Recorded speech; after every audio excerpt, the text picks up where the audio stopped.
handles it, yeah. Crack, heroin. Anyways, Scott Patterson, if you didn't know, I do this meeting for exposure, for deals, we'll partner and stuff like this. Contrary to popular belief, it's not the $9.45 that I'll lose tonight. Always looking for short-term and long-term lenders. If you have an extra 250 to 350 grand lying around and you see Cushions, Tyler, or Emory, I could probably use it. I don't know, we'll see. The lender was getting a little squirrely. It's an awesome deal. The ARB is like 700 grand, so it's not even like, close to being whatever. And then I'll advise on deals. Most of the time my advice will be not to deal with me or work with me because it won't work. It won't make sense for me or you together. But sometimes it does, But when you're making 20, 50, 100 grand a deal, you can do the numbers, right? I don't have to be successful every time. Well, I'm successful every time, but not with the shitty deals that are brought to me, right? No. What?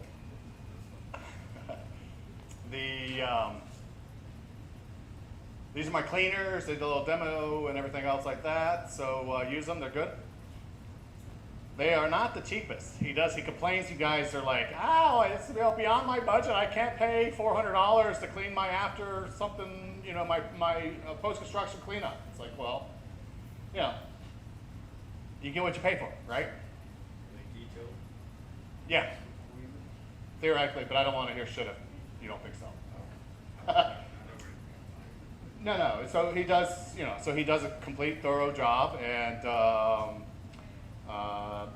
but everybody else thinks that that a 2,000 square foot house could be post-construction cleaned out for $300. It's just not possible. I mean, have you guys dealt with contractors? They're fucking slobs, right? So takes some time to clean. No, God bless. Maybe if you have your finger on the clicker, so when I start cursing about things, I vouch for no one or anything, so just because, I might recommend somebody, or they might be a sponsor, or they might be a speaker, or they might be related to me, or you think that I'm friendly with them. This real estate business is a rough business, and things don't always work that way because people are people, and personalities clash, jobs clash, things clash, and so I don't want to hear it. You deal with it, whatever. My good experiences are not that good experiences. That was pretty good. You got your little mind reader thing on? This is rated R, by the way. Yeah. There would be occasional fuck. And actually, I did make a New Year's resolution to say less fucks during the meeting and to offend less. And if you're liberal, I'm sorry for many reasons. But I do want to offend less during the beginning of the year. I mean, we all came in 2020 fresh-eyed, bunny-tailed, wanted to do better. But that's all fucking not happened. Not only that, but we have a few months of like missed meetings, and so I feel like I have some catching up to do, Whoa, oh, hey, you know what? Hey, it's working. Oh, whoa, hey, I got it. Okay, there's sponsorship opportunities. Meeting sponsors and drink sponsors. Meeting sponsors, you get an opportunity to speak for 15 minutes, right? But that doesn't mean that you have to suck and bore the crowd. You have to actually educate the crowd, right? And then you get like 1 or 2 minutes to advertise your services, right?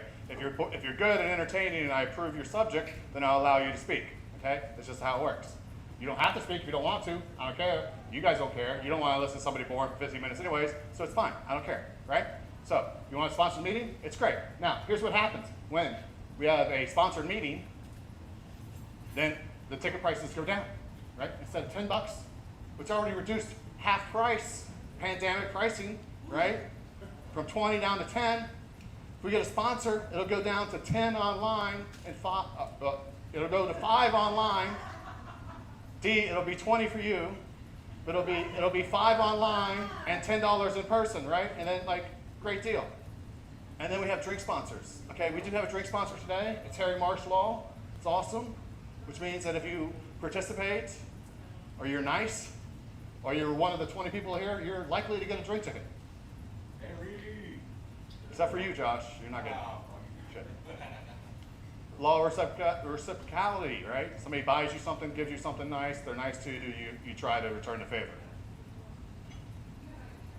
Hard money sponsor, long-term finance sponsor, right? Only one per meeting. Did I tell they could speak?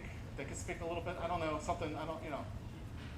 I've been to other meetings where they have sponsors. We're not going to bore you in this meeting, okay? So we're going to have sponsors speak, and I don't anticipate like people selling out for sponsors, especially with this crowd this size. Jesus Christ, nobody's really like, what? But yeah, only one per meeting, and if one of them sponsors the main meeting, then you know they're not going to have competing interests. And then a service sponsor, you know, if you're like laying bricks or doing something, whatever, then you know we're not going to charge you full price, which is $50. You get a slide, that stuff. Okay, here's the part where you get to stump the chump, and I'm playing the chump, believe it or not. I know it's hard to believe, but I'm the chump, and so this is where you ask dumb questions, and I give you amazing answers because I say it with authority and confidence in front of the room, and so you know that they're right, or you think they're right. And we don't have a CNN fact checker here, so we're good. Any questions? Hi. Hey. Is it safe to say that it's easier to get approved for a loan, a commercial loan, for a property that is like extravagant, as opposed to one that is small? Because you know, I heard that the McDonald's guy, you know, they approved him of his loan because his plan was to put a McDonald's on every single street corner in America. All right, so the question is it true that it's possible to get a commercial loan for millions of dollars as opposed to the $150,000 loan? Billions. Or, no, it's not true. I mean, no. Generally, like larger commercial loans, you know, they're going to want 20% down in a deal. You know, so I guess in that situation, you know, I think they figure, you know, so I guess in that sense, it's possible if you have the 20% down that there could be pockets where, you know, a 20% down on a commercial loan is more viable and more likely than a 20% down on a personal level because your credit sucks, because they might look at the business financials and things like that, you know, but they're still going to evaluate everything, and the commercial guys are still going to run you through the ringer. Is that line up? This guy over here would know, kind of, more or less. Sure, yeah. You mentioned McDonald's. I mean, McDonald's had a operating performer running on every business, so each new store they had proved that they had something right, and the location, geographic information does to prove that the next one. Now, were you saying if you were going to buy a place and McDonald's had signed a contract to lease it? No, you were just using McDonald's as it's just an example. Like, you know, say we want to build a high rise over here. Oh, high-rise loans are easy. $100 million and above, slam dunk. Really? No. Got him. But you know what though? But they're going to require $20 million. So there is something to be said with, you know, if you can come up with $20 million and it makes sense, then they might not look closely at the fact that you didn't pay your Discover payment last month. Possibility, you know. I mean, they're like, I got just $20 million, and you know, it appraised at whatever, you know. So they might feel better about the situation. The other thing about business loans too are like, you know, like a high rise, things like that, is that it's already got to be performing to just some extent, right? So if you're buying an apartment complex or a shopping center or something like this, you know, they already want to see the income. You know what I mean? So they're going to value the property based on the income of the property, right? So the high rise has got to already be producing a certain amount of money for them to give the loan. You know, so if it's a $100 million loan, you've got $20 million. They're going to appraise it at $100 million, and that's going to be based on the income, right? And then they're going to look at the credit of the people paying the leases and things like that. And so in that sense, you're almost like a middleman. And so they will evaluate the quality of the leases on something like that versus what you are. They'll just be like, dude, I got this $20 million from this guy. and I got the quality, I've got Target leasing it, or I've got whoever's leasing that place, you know what I mean? And so in that sense, yeah, I mean, you can be, you know, somewhat of a deadbeat, you know, in that sense, but you still have to have the $20 million, and you still have to have the high quality lease and stuff like that, you know, so there is element of truth in that. Is that? Yes, one thing that shocked me since the 08, 09 bust, at least in Charlotte, was afterwards, and at least till the pandemic hit, I don't know what's going on right now, the new apartment construction, the downtown ones, you refer to downtown, in their cash flow modeling, banks require that they have the cash flow on hand, typically in reserves, to give them 2 years after it's completed to hit 90% occupancy. They've gotten that conservative with a lot of the new apartment construction projects. So that, when you think of that in that terms, with perspective of, you know, if we're out going to buy a duplex, you know, and we need to rehab it, you're gonna go, oh, I'm gonna do it in 3 to 4 months. Think about having to have reserves available, and sometimes not even in your hands, it's in that bank's account that won't release it without their approval for 2 years of cash flow to hit 90% occupancy.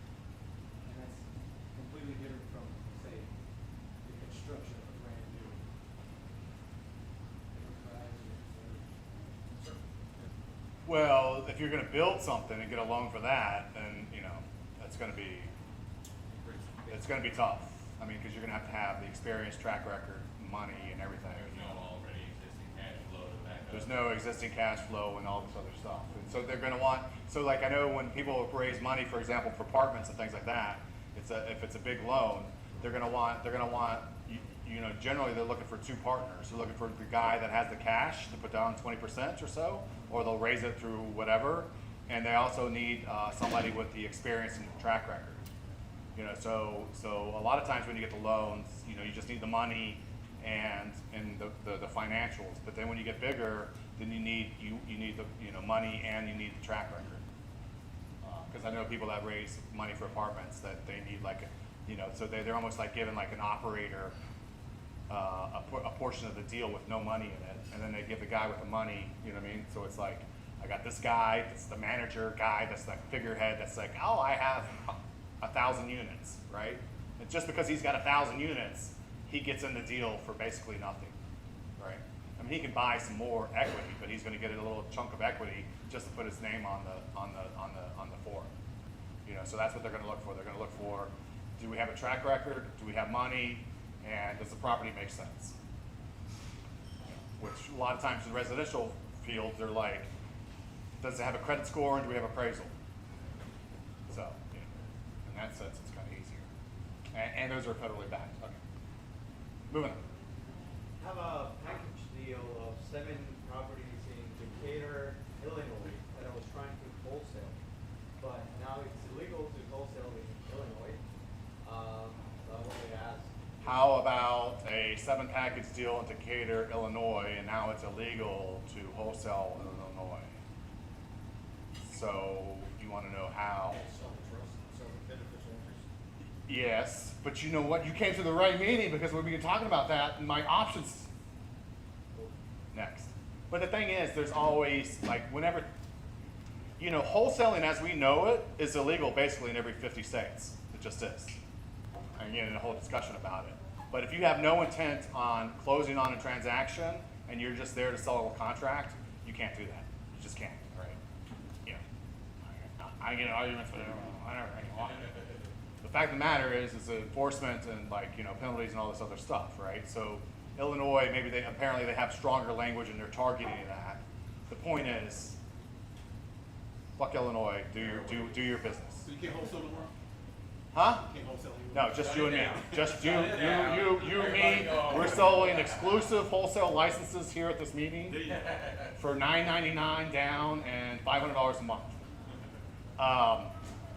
But we'll get into that when I do talk about options. But it's, you know, You can double close still. you can, you know. Not for what I heard, 101. It's something. it's a long discussion, but yes, wholesaling the way that it's generally taught is not legit. It's not legal. It's not whatever. But it's also like not a big deal. It's like what are you gonna do? Take me to wholesale jail? Like why don't you fucking get your murders under control and then talk to me? Okay. But anyways, I digress. But no, there's always a way around everything. You know what I mean? But with options, it's very clean to get around it, which we're going to cover in a bit. All right.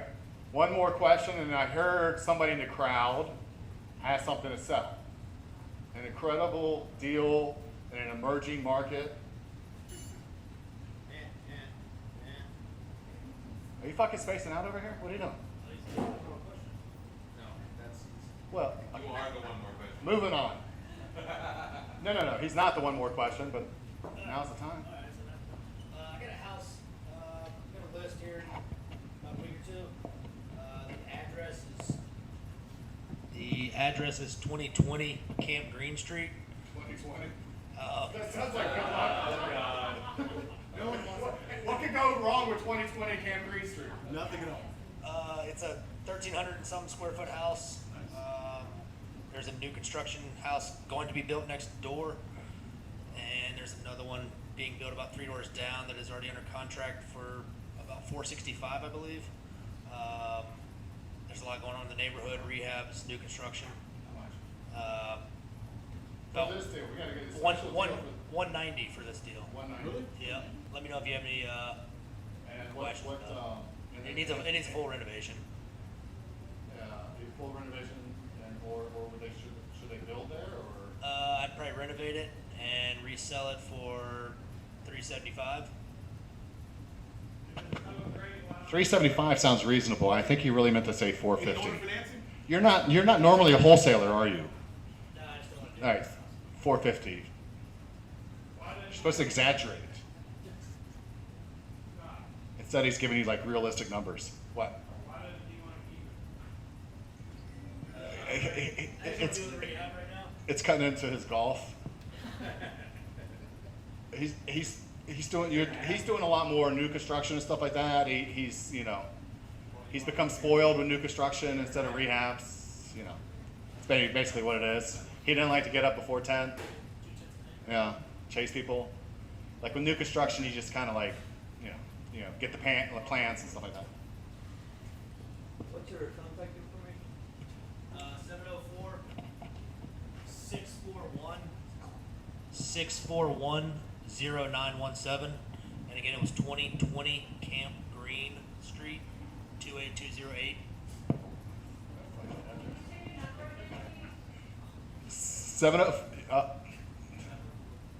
I think you have it. 641 0917. 641 0917. 2020 Camp Green Street. I don't think you should have told us that. Emery, like the board. And his personality. Oh, that's mine. No, it's abrasive. Isn't it? Abrasive. I'm abrasive. I know. Okay, that's my middle name. All right, one more question, then we move on with our lives. You guys are all in real estate, and you just like every problem you come along, it's just like fucking smooth sailing. There's no evictions. Yeah, that's terrible. You shouldn't cook people. You're gonna kick people out in this COVID environment? How dare you? Yeah. How dare you? It's a different county, Burnsville. Huh? Burnsville, close to the beach or something. Burnswick? Yeah. Ah, screw them. Tell them to move to the beach. Come on, one more question. Let me ask you something about it, like, with all this bullshit going on with, fires and whatnot, this and that and everything. I keep hearing this, rumor that insurance doesn't pay for this or it does pay for that. What's the end result? Say if a riot comes down your street. Oh, tears as up far as your insurance street, goes? Yeah. Well, I mean, I think most businesses are underinsured. Okay, so that probably covers 70% of businesses, right? So people might have like fire insurance, right? But they might not have loss of business insurance. So they might have like the contents insured and the building or something like that insured, right? But they don't have the income. They don't have the income and anything else like that, and they're going to have to collect the payments and things like that. You know, and then you got deductibles and cost to build. I mean, you know, so generally business insurance there is not going to cover. It's not like if you own a house and it burns down, you know, you're pretty much going to get, you know, made whole, unless, like, you know, the Monets that burned in my last fire, you know, I only got half the value. You know, but generally, you know, unless you've got some weird collections going on in your house, you're going to be in pretty good shape. I mean, you're going to have to go, like, which would be a blessing for us, to get a new wardrobe or something like that. But you know, you'd be reasonably good as far as that goes. But as businesses are concerned, you know, they're gonna lose probably 20%. So if they've got a $100,000 loss, they're probably gonna lose 20 grand. You know what I mean? And then and the income and everything else like that. You know, because insurance there is covering risks, right? So nobody's gonna really burn down their own house. It's a rare occasion, okay? But, you know, like, restaurant fires happen on a regular basis for a reason, right? Because they have a crappy restaurant and they're like, well, I'm just gonna burn it down, get my money, and go start another business. So insurance companies are aware of the fact that, like, people are willing to burn down their own business because their kids don't live there and they don't have to burn their family photos.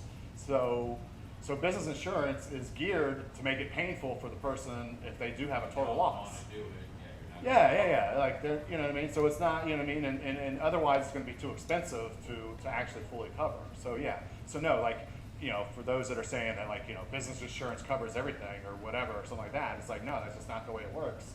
You know, I mean, you know, so like you think about it, like you've got like 3 or 4 months of losses as it is, and then something burns down, and now you gotta like restart, and, you know,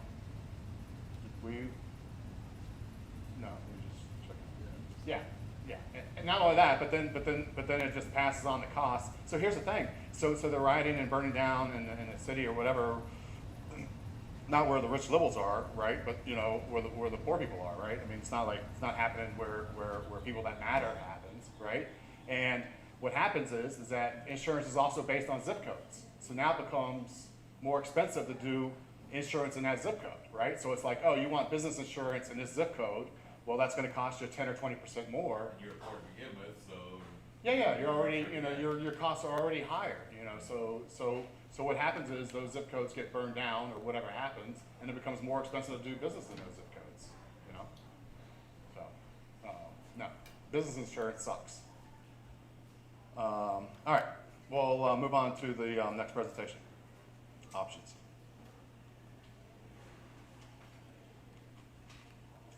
Sorry, I should have warned you before.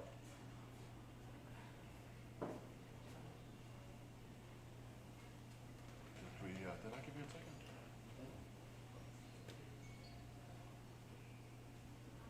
Many options for real estate options. You know, I'm always kind of, and I myself, even though that I know everything, would like to learn more about options. And I'm always surprised that options are not covered more often. More often options, right? Yeah.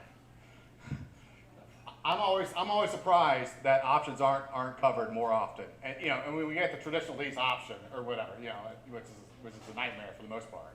But there's many different ways to structure options, and it's probably the most versatile, creative way to do real estate, and really kind of the cleanest way, I think. And I think it's probably the cleanest way to do wholesaling in particular.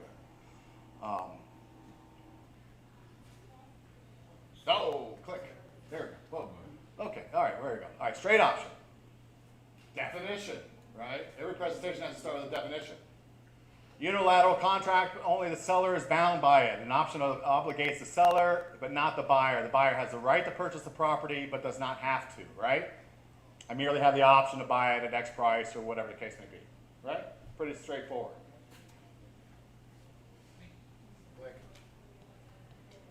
All right. Usually with less obligations, you can do long-term, short-term, it's semi-invisible ownership, and it's asset protection, right? So less obligations meaning that you're not obligated to buy it. You just have an option to, right? Maybe you will, maybe you won't. You know, you don't necessarily, you're not making any promises beyond that. You can do them for long term. Now, there are issues if you go over 3 years, because a lot of people are legally, it does put you into a different category. If the option goes beyond 3 years, it's considered a form of ownership, right?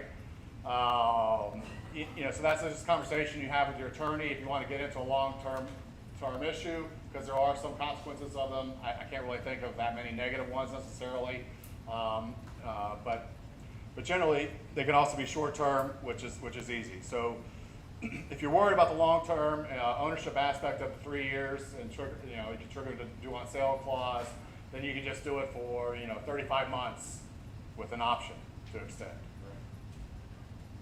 And then some lawyer might say that that's really a longer option. But anyways, it's a semi-invisible form of ownership. So here's the thing: is that everybody gets hung up on like owning stuff, right? But what is ownership anyways? You know what I mean?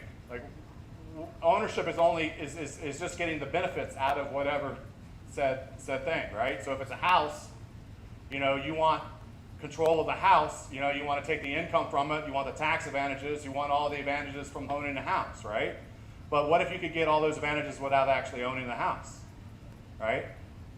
So you could theoretically own 100 houses, right? Controlled by options, and your name's not even in the GIS, right?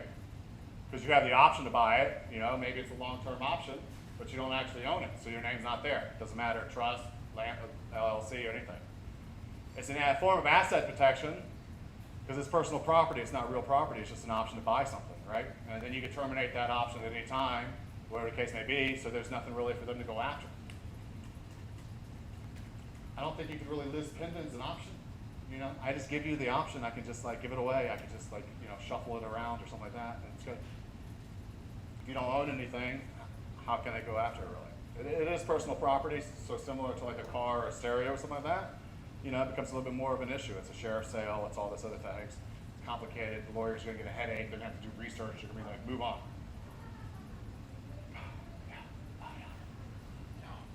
Yeah. Whoa. See, it works after. I guess the computer sleeps a little bit. All right. There's no license issues, right? It's much easier to get paid on a HUD, particularly with general financing. Great for borderline deals. Blah, blah, blah. All right, no license issues, okay? Everybody's allowed to get options. And that's the whole thing about wholesaling, right? Oh, I can sell my contract. Yes, that is true. You can sell your contract, always with wholesaler. The problem is if you have no intent in closing, then that's just getting around the issue, right? And so if you can show intent in closing, if you can show that you actually do close properties and everything else like that, then yes, then you don't have any license issues. But with a straight option, with a regular option, I just have an option to buy your property, there's no license issues. I'm not selling the contract to buy a property that I have no intent, right? So if I enter in a deal with you that says that I intend to buy your property, right? But I have no intent to buy that property, my intent is only to sell that intent, right? That's where the license issues come in. But if you have an option, the option is I have an option to buy this property. It's very clear, it's very clean. Now I can sell that option to whoever I want. There's no license issues. Nobody's going after options are illegal, right? It's much easier to get paid on the HUD. Everybody understands options, right? So even a FHA loan or any kind of federally backed loan or any kind of whatever, they're like, oh, we got a title issue here. We got to clear out the title issue. We got to get rid of this option. How do we get rid of this option? Oh, well, you pay me for this option. And so it's very clean, easy to get paid on the HUD with a loan. Try to get paid on a loan, from a federally backed mortgage with your wholesale deal. It's like, oh, you don't understand, I'm assigning the contract. It's nightmare. Has anybody actually done that, by the way? It can be done, but it's annoying. You have done it? Yeah. It can be done, but it's annoying. It's much easier, but you have to go through a lot of explanation and crap about it. We paid the wholesale fee, yes, it's paid flat. And the end buyer was a homeowner or is like a real loan? No, we were the real loan at the end. I bought from the wholesaler. Oh, bought from the wholesaler and you had financing. you had a real legit financing federally backed. Yeah. It's a pain in the ass. With an option, it would have been smooth sailing. It's great for borderline deals, right? So especially nowadays, like when you're wholesaling, you know what I mean? Like, you got a ARV of $200,000 and, you got $20,000 in repairs and you're going to try to sell it for $170. because you got it under contract for 165 and it makes no financial sense, but people love those deals, right? And you know, you've seen it on Facebook all the time. You know what I mean? So you're like, man, I want to get in on this action and like, you know, oversell these properties, right? So, but you know there's a little bit of money made to be made there, right? But you don't want to like promise the world, right? So you just say, hey, give me a little bit of time, give me 30 days, give me an option to buy this property, I'll give you $100 or whatever you want to give them, and give me 30 days to sell this property and see what happens, right? And then if you make a few $1,000s, you make a few $1,000s. You're not promising them the whole world. You know, whereas like typically with like wholesaling, you're telling them, I'm going to buy this property at 30 days, right? It's a much cleaner communication. You're going to want to record. And the other thing about options is that, like, in order for an option really to be effective and legit, you have to record it. You know, and so you know, you take them down to the bank and get them to sign everything else like that. And it's going to be much more powerful than a one-sided memorandum or a little contract on paper where everybody's going to screw you and go around you. It's a recorded option, right? Everybody understands a recorded option. And I wouldn't put the price on the recorded option, but you could if you don't care, you know. But I would just put on there, I have an option to purchase this property. To, you know, contact me to get the price or whatever. It's easier communication to the seller instead of explaining wholesaler. You know what I mean? I feel like if you legitimately are going to wholesale in this business, you know, then you shouldn't be lying to your sellers and telling them that you're going to actually close. You know, you should be massaging that conversation, saying that you're going to bring in some investors or whatever it is. You know what I mean? I think you should be as upfront with their sellers as possible. You know what I mean? Because the thing is that if you're meeting people in vulnerable situations, then and they have to sell, right? And you're telling them that you're going to buy, but you never intend to buy. You know, it becomes kind of a disaster. You know, you lose sleep at night and everything else like that. But if you tell them, hey, I just have an option to buy this, and I'll get it done for you, you know, give me X amount of time, it's a much cleaner conversation. And even dumb attorneys know what options are. This isn't that big of a deal because, you know, I don't know, 5 or 10 years ago, like wholesaling was kind of a weird concept. I mean, so like a lot of attorneys didn't understand wholesalers. Now, almost all the attorneys understand wholesaling and the concept of it, and they fucking hate you, right? So now it's like a dirty thing, you know. So now you can, but even still, the dumb attorneys that haven't watched YouTube in the last 5 years or whatever, you know, they know what the options are, right? That was actually covered.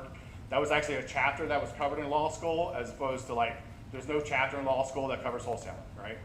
So it's just easy, and it's basically the same thing, anyways. Okay, click. Oh, okay, good. What due on sale clause, right? There's no sale, so there's no due on sale clause, right? So if you wanted to take over a property, you could take over a property, right, by subject to, right? So what do you do when you do a subject to? You take over the payments, and you have the right to purchase the property at said price, right? A lot of times it's just the balance of the loan, right? So you can get an option to buy the property at the loan balance, right? And your option renews every 30 days every time you make the payment, right? You can still get the tax benefits, but I'm not a tax advisor, so ignore that. Generally speaking, the tax test of whether or not you get the tax benefits of a property and everything else like that doesn't have to do with ownership. It has to do with responsibility for the property and making the payments and maintaining it and all that other stuff. A whole bunch of lists that I'm sure a nerdy accountant can tell you about. But I'm saying that generally speaking, ownership and tax benefits don't go together. And so you can not own something and still get the tax benefits, so you can still depreciate it. Obviously, the current owner cannot be depreciating that, and you need to make that clear in your contract and when you sell, when you go to closing, so to speak, right? So that they know that they're not supposed to be taking the depreciation or the interest write-off or whatever else like that. You can capture the upside without the holding net X, right? It's almost always done for land and rezoning. I mean, it's pretty much almost all land deals are contingent upon, you know, rezoning or doing all this other stuff like that. And so if somebody's got 100 acres, it's almost always an option of some sort, right? Or frankly, what is the difference between an option and a contract to purchase something, right? If you've got a contract to purchase something for 120 days, you know, it's just basically an option to purchase it, but you got to do all these things, right? You got to go past inspections. You got to, like, you know, get the survey. You got to be satisfied with this. You got a DD period. You got all this crap that's in the contract, right? really, at the end of the day, a real estate agreement or a real estate contract is basically an option, right? The difference is the communication and then your responsibilities. And not only that, but with an option, you know, you don't have, like, you're not legally bound. You're just like, ah, fuck it, I don't want it. Why? I don't know. It was an option. You know, you were an option in college, and now I moved on with my life, and I'm, you know, not interested in the option. You know. And yeah, almost all land deals, rezoning deals are I say almost all, whatever. A good chunk of them are, and they understand them. Owning property incurs liabilities. You know, guess who gets to mow the lawn? Ha! Not the option guy. Not unless you agree to that. So, what do you want in an option? You want to get as much time as possible, right? Keep your options open. You get the time. You want right to extend, especially if you're wholesaling or if you're doing whatever else like this. You know, you want to give them a real, you know, you give it a realistic, you know, timing and stuff like that. But I don't know if you guys have realized, you know, but like in real estate, shit changes, things happen, buyers don't come through. I don't know. There's all sorts of amazing amount of things that can happen. I mean, you can have like a global pandemic or some crap. You know, you can have riots. I don't know. There's all sorts of stuff, you know, and that might have to extend the time. You know, so you should know that going in. And be like, hey, look, give me 30 days to. Oh, and not only that, what's even worse. So what is kind of a disadvantage with an option is that generally with an option there's a drop dead date, right?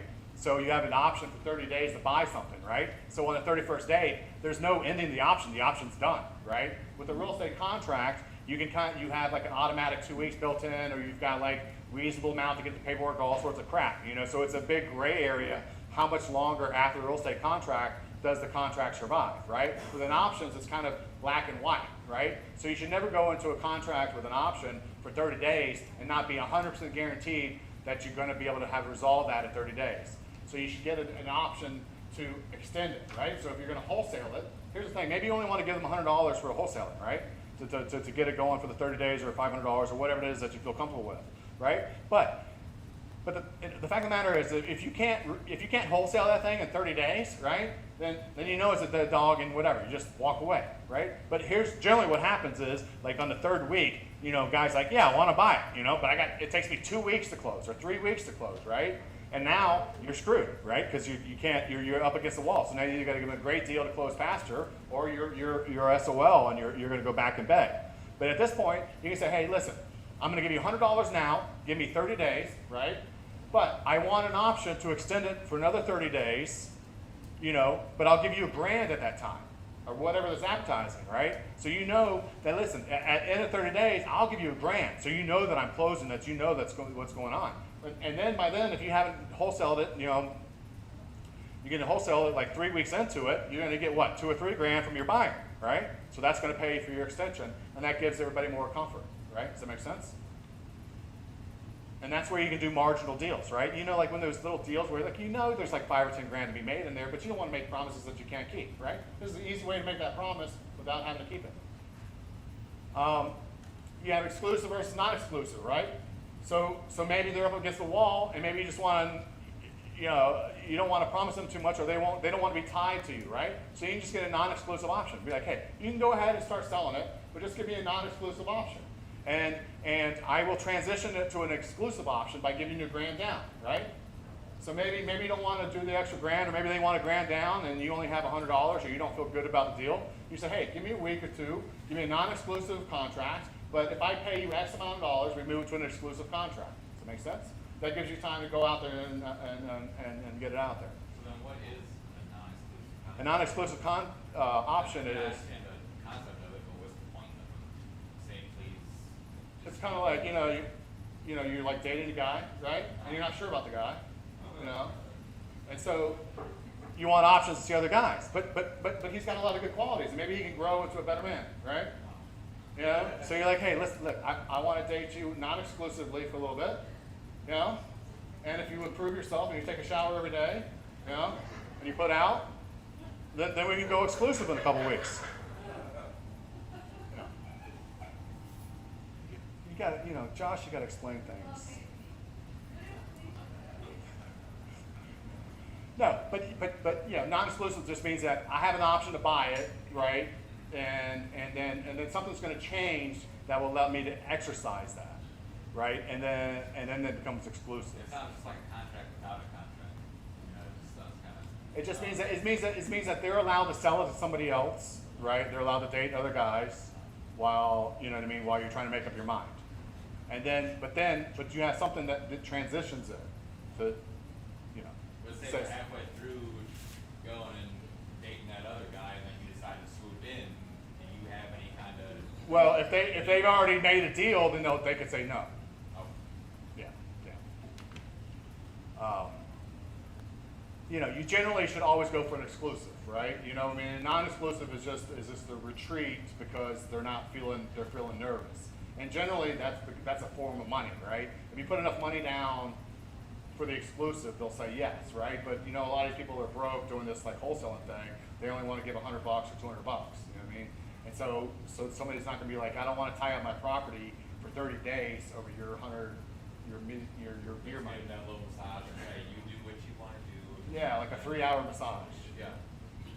Question for you, this is kind of a concept of deep, so, can you option a subject to, let's say someone's doing fence, they're starting to get in that bad economic shape financially, and basically, they're on the fence, not sure about the subject to, and the school gets out, it's like an option to be able to do this with. Well, all right, so the question is whether or not you can option a subject to, and because the seller is unsure about it, unsure about the subject to, or whatever. The answer is yes, you can option a subject to. You can option anything, right? But in that scenario, their issue is being comfortable with the subject to versus anything else. You know what I mean? So when you're talking to me about that situation, I'm hearing that their issue is they're not comfortable with the whole taking over the payments thing. They haven't got the situation, not so specific in mind, someone is getting behind on the mortgage. Uh-huh. They haven't got the hit the brakes notice yet. So they're about to get that hit the brakes notice. Uh-huh. And you wanna go ahead and secure yourself in that deal. Uh-huh. Well, And you want, what kind of deal, what's the deal that you want in the trying to situation? secure the subject to before they actually lose their home. Okay. All right, so we're gonna cover that scenario in a little bit. Okay. Kind of. Yeah. Now I'll address it specifically. Yeah. Oh, actually, well, okay. So non-exclusive is like 2 more points down. All right, so non-exclusive and exclusive, right? So you want exclusive and you can retreat to non-exclusive, right? But then you want to be able to transition that to an exclusive by increasing the amount of money and you have in the deal or whatever the case may be, right? And then a buyout clause, right? See, the thing is, too, is that sometimes they'll be like, oh, well, I don't want to give you an exclusive contract because I'm going to try to sell it, right? So if I'm going to go into a non-exclusive with somebody else like that, or even an exclusive, right? And they're going to give me like, oh, well, what if I might find a buyer, right? Then I say, it's okay, you can buy me out for $5,000, right? So you're buying it for 170, and you know they were trying to get 180 or 190 or whatever it is. Like, look, listen, I'll give you $500. Give me an exclusive right to buy this for a certain amount of time, or non-exclusive, or whatever the case may be. And they'll hem and haw and be like, oh yeah, but what if I might sell it for more, blah, blah, blah. Then you say, hey, listen, what we can do is you can buy me out for $5,000, right? So if you find somebody that's willing to pay more, you know what I mean? If somebody wants to pay $1 million, McDonald's wants to put a McDonald's here, then I don't want it stepping away in that, you know, but I've already got time, energy, and money involved in this, and so I just want to be paid for my time. And so that's a good way to kind of get over like the what's called objections, right? So that's a way to get over the objection is to say, hey, why don't we'll just put a buyout clause in there for $5,000, you can buy me out at any time during that 30 days. It's basically next year exclusive, non-exclusive in a way. You're having conversations. You're having conversations with people, and then and you're addressing their objections. And one of the ways to address their objection is to say, hey, well, you can buy me out, right?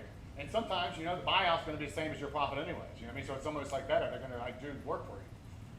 And look, I'm saying a month for an option contract, but I mean I would go for 90 days or 6 months or a year. I mean go for the longest term you can that makes sense. Depending on what their situation is. You can have an option based on mortgage payoff, right? It doesn't have to be a certain price, so that's where you can get through a subject to. So you have a subject to, and you're renewing your payment every month. It's a new option fee, right? And it's based on the mortgage payoff. And so your option to buy that property is based on the mortgage payoff. You have an option escalation clause, right? So maybe you've got a long-term option, you got a 2-year option, and they're like, well, what if the property's worth more in 2 years? Like, oh, well, we can appreciate it 5% a year, right? Or maybe say, hey, listen, if I can buy it in the next 30 days, you sell it to me at 170. If I go from 30 to 60, you sell it to me at 175, right? So there's always ways to work around whatever kind of objections and escalate to address their concerns. Or you can just do a first right of refusal, right? So, you know, you want to give them some money, and then you just want, when they eventually get down to sell it, especially like if you're neighbors with somebody, or if you've got a commercial property, or whatever the case may be, and Granny doesn't want to sell right now, but you know that your 2 properties combined are worth a lot more than double, right? You know, there's a lot of situations where you can rezone properties where the 2 properties combined are worth a lot more, right? But you don't want to compete against yourself, right? So you just want to compete against another potential buyer, and that other potential buyer is going to pay for one property when you're paying for this, not the symphony, symbiotic, no, what's that word? Like a catalyst. Anyways, when 2 things are worth more together, symbiotic, I don't know what. You know what? It didn't really address. You were talking about the subject to. Hit the button. All right. We'll come back to you. I don't think I addressed it. IRAs are all about the ginges. IRAs are great for options, right? It's a very clean thing. IRAs is not going to look at you like running a business and everything else like that. Owning real estate's not IRAs isn't optimal, okay? Because one of the great things about owning a real estate is that you get the tax benefits, right? But if you've got an IRA, you already got tax benefits, right? So you got a tax beneficial asset and a tax beneficial vehicle, right? And so they cancel each other out. So you're no longer depreciating your asset in your IRA. So it's not a good idea to actually own real estate in your IRAs because you're losing that part. Okay?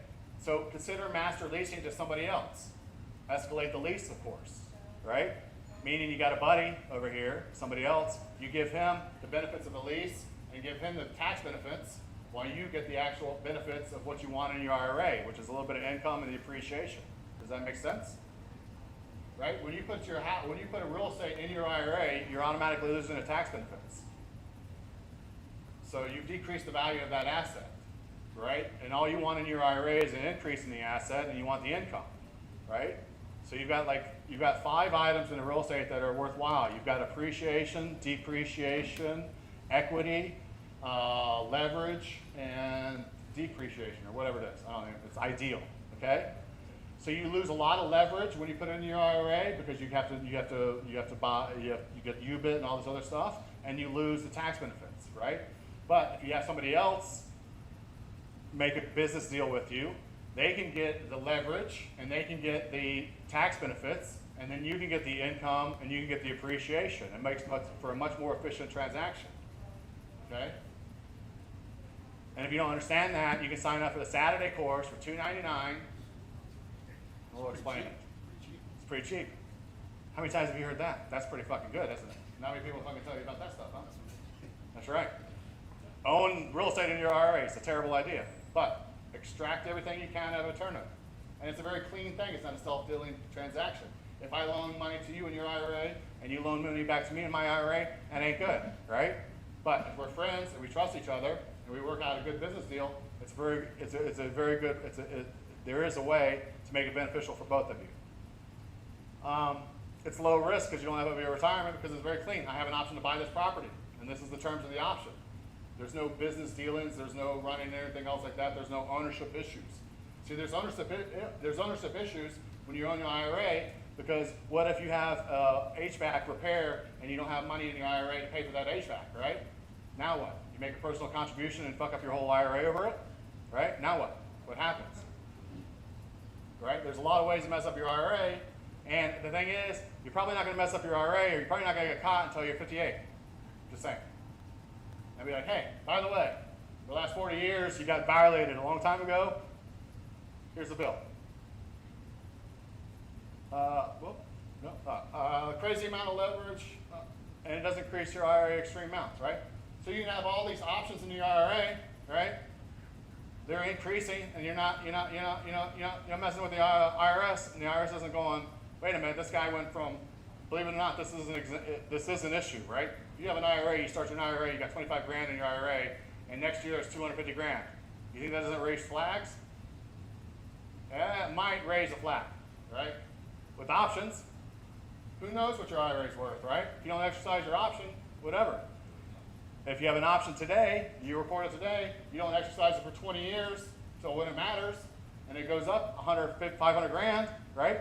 That's a much easier story to tell, isn't it? Then, well, you don't understand. I bought this house in my IRA for 50 grand, and then all these magical fairies worked on it, and it's worth 500 grand. And I got a huge increase in my IRA. Oh, surprise, surprise. Right. Much cleaner. Options only good if specific obligations are performed. You know, they make agreement, blah, blah, blah. I don't even know what's going on here. This is boring stuff here. Yeah. Oh, performance options. I should read the title. Oh, no. Right? So not everything's about money, right? And so maybe this is a way to do lending, right? So instead of having to foreclose on something, you say, hey, I'm not going to, and that, whew. Let's take a deep breath. All right. Anyways, I work with this lady. She's too smart. But anyways, so you can do lending, right? So maybe if you're scared of doing lending, right? Instead of having lending, you can actually, the payment is the option, right? So if you want to be a loan shark, you loan 100 grand, you got to pay $1,000 every month to extend your option. You don't make that payment, what happens? There's no late fee. Fuck you. It's my property now. There's no foreclosure. There's no nothing, right? Or how about, you know, when you get in a partnership with somebody and you both get on the title, right? And you got a lazy partner. Anybody ever had that problem? A partner that just sucks? Maybe they're poor, maybe they're lazy, maybe they're poor and lazy, or maybe they stink, or maybe you didn't like them, or maybe you're married to them, or whatever the case may be, right? It's terrible. You're both on the deed. What are you going to do? You're going to foreclose off, and you're going to go through another $4,000 or $5,000 worth of lawyer fees, civil, all this other crap? No. If you've got the money and you're bringing the money to the deal, you're going to say, hey, little jockey over here, you're gonna do all this work. And if you don't do this work by a certain amount of time, you lose your option. If you don't perform, you lose your option. I'm not saying it's always a good deal. You gotta be lenient with people, because I don't know if you know this, but real estate transactions don't always go the way they're supposed to go, right? But it is a way to lend money and, you know, protect yourself. And can be better for partnerships, really. I think 2 partners on a deed is not a good idea. You can create effectively reverse mortgages, a savings plan. You can give. Frankly, I don't even know what I was thinking on when I put that down there. I was probably smoking the good stuff, and I'm like, man, I could just create a reverse mortgage. Well, you could, right? So you got an old person, and they need a little money to supplement their income, right? They need, like another $200 a month. You're like, okay, why don't I pay you $200 a month? I'll give you $200 a month. You just give me an option to buy the property at so-and-so when you die or you move out of the house, whatever the case may be, right? So you're basically just loaning them the money, $200 a month, or whatever it is that you work out, or whatever the case may be. So it effectively becomes a reverse mortgage, with as an investment for you. And you can do this in your IRA, right? Where you can contribute like $5 grand a year in your IRA, right? So you can give $5 grand a year to somebody. I don't even know what it is, whatever, But you can give a certain amount every year to somebody, right? With an option to purchase their property when they pass away or when they decide to move or something like that at a certain price, and that helps supplement their income. So that's what I mean by the What reverse. if this lady lives for like 20 years? Would they live for 20 years? Well, They have people for that.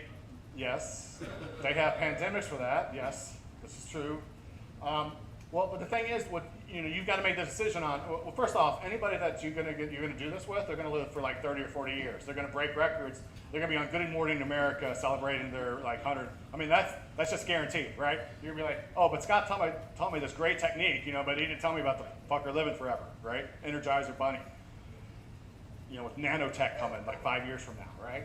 But so you have to make the investment based on the fact that like the house is going to appreciate more, right? Than it's going to appreciate faster. So theoretically, you would want to make a deal that the longer it goes, the better it is for you anyways. And you would want it to be a long-term play. I mean, it would be a good little IRA play, you know, where you're contributing $5,000 a year and it's going out $5,000, but you're getting a property that's appreciating, you know, 2 to 5% every year when the house is worth $200,000, right? So that's a $10,000 pickup on average, right? Five stays five consistently. Yeah. So I mean, you should make out a long term. I mean, you have to make calculations based on the worst possible thing. Scott, you could add a table too to have Actually, the price as well, the option. Like the option could Like say- based on inflation or something like that. No, like you can actually say like, if you're putting out 5,000, right? In year one, it's 100,000, in year two, it's 95. Oh, right. A de-escalation clause. Right. Yeah. So you just make the numbers work for you. Yeah. You can give away money in an emergency situation, right? So somebody has like a $5,000 HVAC, you know, repair on their house, right? They can't make the repair, right? So you give them you don't want to loan them $5,000 because you're going to want to charge them probably 200% interest, right? You guys sharks. You guys are fucking sharks, right? But you loan them the $5,000 effectively, right? But you just want an option to purchase their house at said price in the future within a certain amount of time, or when they move or pass away, or you just want a first right of refusal minus 10% or something. You just work out whatever you want creatively. You can give option money to avoid foreclosure, right? Oh, so this is where your situation is. So you've got a foreclosure coming up, right? Or these people, right? So they got to come up with $5,000, right? Well, you could make an option, you know, give them the $5,000, right? With the option to buy it at said price within X amount of years, or whatever the case may be. So you could loan them the money, you know. It becomes tricky, you know, because there are people that will give them $5,000 and they have the right to exercise the option in 3 years or something like that. And, you know, and then you're kicking people out on a bad deal or whatever, you know. So you do have to you have to sleep at night, you know. So Scott, if you give them $5,000, are you giving them $5,000 to reinstate? yeah, I'm saying you theoretically could, yes. So he's saying Then they're out of foreclosure. right. Well, but okay. So here's the thing. So this guy's got. So you could do an option. So he's getting ready to hit a brick wall or whatever, right? So you could say, hey, listen, when you hit that brick wall, I'll give you the $5,000 it is to get out of foreclosure, but then I want the option to buy your property, right? For that $5,000, when you exercise that, I want the option to buy your property within the next 60 days for X amount of price, right? So you become a last resort without being a last resort, because he's already thinking he's going to get out of it, right? And so you want to be there for the fail-safe. And so that's a good offer for both of you guys, right? Because they're going to try to exhaust all their options, and you want to be their last resort, and you want to go ahead and solve that for them now, and make the deal now, right, for both of you. And then, you know, and so you can say, hey, listen, at any time, you know, I'll give you the $5,000 to avoid the foreclosure with the option to buy. It becomes tricky because you do want them out of the house. This is lawyer stuff, but it becomes a nightmare if you give people money in foreclosure and they're still in the house, and then they can argue it's a loan, and then whatever, and then you're going to have to evict them and all. It becomes an issue. And even if you're friends with them, you know, things change quick. You write conditions, and after that, it's solved. Yeah. And that's what I'm saying. Like, you know, with options, they're very powerful because you can come up with 1,000 million different conditions, and if this, then this, you know, and then I will give you extra money at this date, and I will do this at this date. And they're so much more flexible than just like, I'm going to buy this house within the next 30 days with this price, and these are the steps. And options would be like, listen, I'll give you $1,000 a month for whatever. You know what I mean? Like, there's so many different ways you can do it. Now, you can do that with a real estate contract as well, but it becomes harder to argue and harder to think about. With an option, it's easier to say, hey, listen, I'll give you this, and I'll have to take an option to buy, and I might buy it, and then I'll help you do this, you know, and you can do some milestones. It's just cleaner. It's just cleaner form of communication, really. Because at the end of the day, especially the way the real estate contracts, I mean, and frankly, the way the real estate contracts are today with the DD period, the DD period is an option period. I have the option to buy your house for 3 weeks, right? But nobody's thinking like, oh, my house is under option, right? They're like, no, my house is under contract to sell, right? And so, but if you're using the real estate investing language, you know, an option's a cleaner, it's a more effective way to communicate what it is that you're doing, or be able to generate some ways to get the deal done. Give option money, create a cleaner sale and a leaseback deal. I don't know what I'm talking about there. Who cares? And divorces, right? Just an option. I don't know what I'm thinking about there. Who cares? All right. Marriage and option. Questions on options? Dumb questions are okay too. So are these like, is this applicable to like, renting to own, leasing to own, or are we taking like real estate, thinking of it as like commodity trading options? So the question is this, are we thinking about this as like a rental to own and stuff like this versus like a commodity and stuff like that, right? So it's the same thing, right? You know what I mean? So like when you're doing a lease option,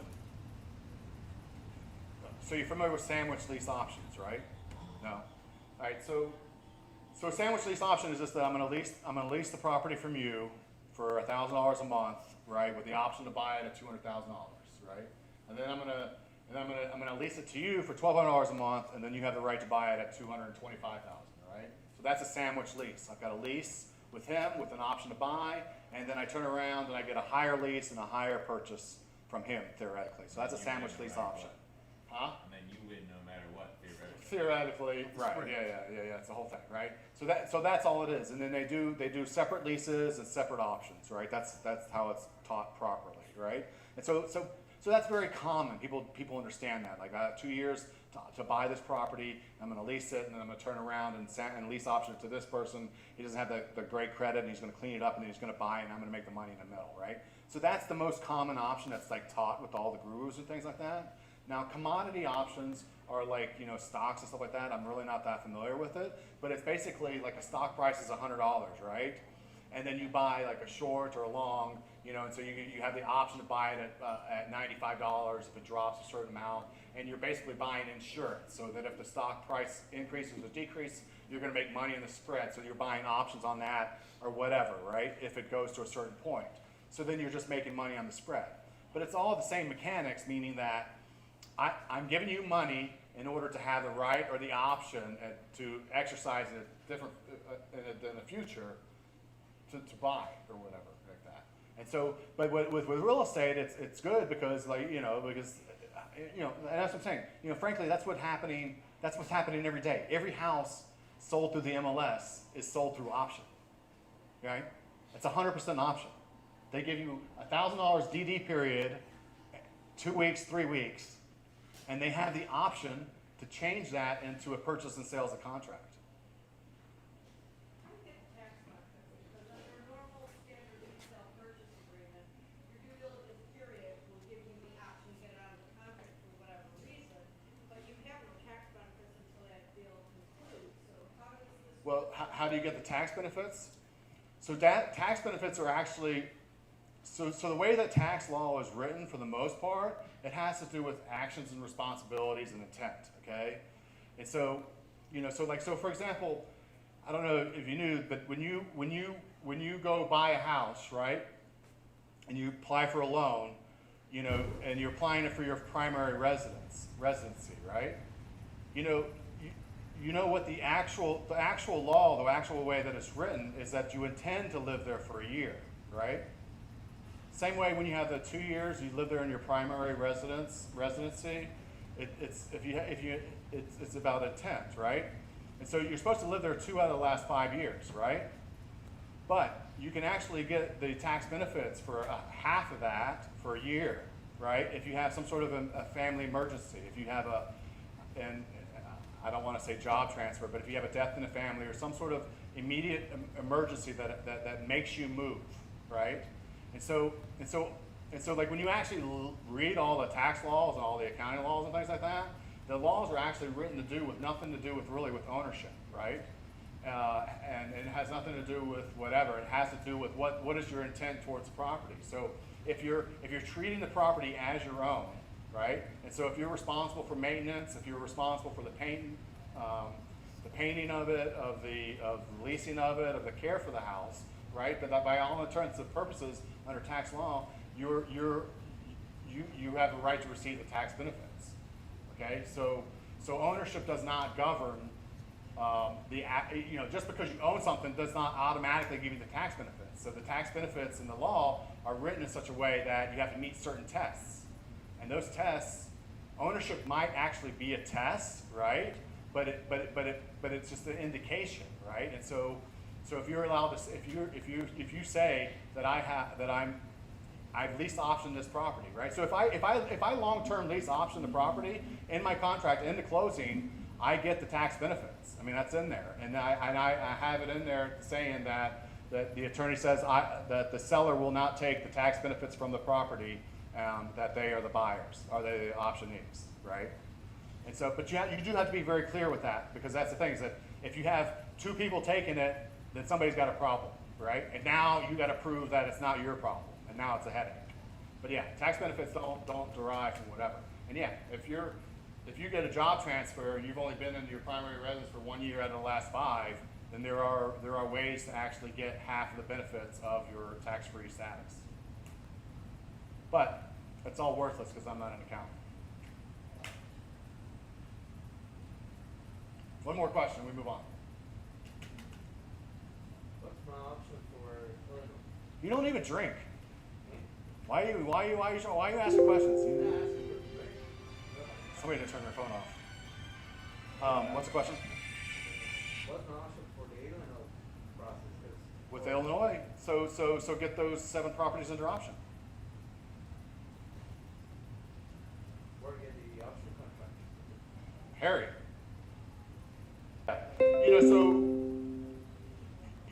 Frankly, you can just take your real estate agreement and just write option. Guess you don't need Eric. Again, not an accountant, not a lawyer, so it's fucking worthless. Scott, question. But just, if you change the language to will buy to has the option to buy, now it's an option. Do you have contracts for options? I might. Where can we get them from? I might. I would never give them to you. Wait for Especially not you. for people who want to know. Where can I get a contract for options? I don't know, look online. Okay. Hey, listen, we always try to make this stuff difficult, right? Just write down what you want to do. I have the option to purchase your house for $100,000 for 30 days. I'm going to give you $500 for this option. I have the right to extend this option for another 30 days if I give you another $500 by said date. Sign here. I'm signing here. Options required. Here's the thing about contracts and all this other stuff, right? Like, we're all going to look for that perfect contract. Okay? The perfect contract doesn't exist because there's fucking lawyers, right? And lawyers write laws to make everything ambiguous, right? So you can have the perfect. That's why the Real Estate Association, they've got like 30 million attorneys working on this shit for $300 an hour, right? And every year they have an issue with the stupid contract, so they have to revise the stupid contract to make more money, to confuse everybody else. And so there's no perfect contract, right? Because we're all people and we're fucking governed by lawyers that write the laws and stuff, right? So don't get hung up on like, I need the perfect contract. Just write out exactly and try to include all the stuff, right? And then if they want to sue you, they can sue you on the fact that you're practicing law and writing your own contract. And be like, I just write into what we agree to, But regardless, there's no such thing as a perfect contract. You're going to print something off the internet. You're going to have Harry write you one. You're going to have the Realtors Board write you one. And somebody's still going to sue your ass if you're an asshole. They're still going to be like, you fucked me. Like, there's no protection from fucking people. Like, if somebody feels like you fucked them, they can fuck you back. That's just the way it is. Because what's happened is, you guys are both going to sue each other, and the only one that wins is the attorneys. And you're going to be like, oh, I don't, but you said this contract was good. I'm like, yeah, but you fucked them. Okay, on the topic of protection from fucking, I was doing some research earlier, and there was something about people that get into the wholesaling or the options business should go ahead and form an LLC to kind of give them that buffer. Is that No, that's worthless. okay? Easy enough. Here's the thing about the LLCs and stuff. They don't tell you like, oh, get an LLC. It's like, well, now you can't represent yourself. Now you have to hire an attorney to represent the LLC, right? So you got an LLC to protect you from everything. It's like, well, but you're not the LLC, so you can't represent yourself. Now you're forced to hire an attorney. Whereas if it was in your name, you'd be like, Your Honor, I didn't do it. And I'm like, oh, you didn't? Oh, okay. Whereas if you're an LLC, you can't go up there. You'd be like, Your Honor, I hired this attorney for $5,000 to say that I didn't do it. Yeah, so no, if you're just starting, just do it in your name, get some money, and then worry about it later. All right, we're gonna take a 5-minute bio break. I wanna cover all the genders and non-binary people and whatever else you might have to do. I mean, you might have to like recharge your batteries some way other than just like whatever. And then we'll have the main course, David Lifton-Deals Roberts. Right. Getting you the edge.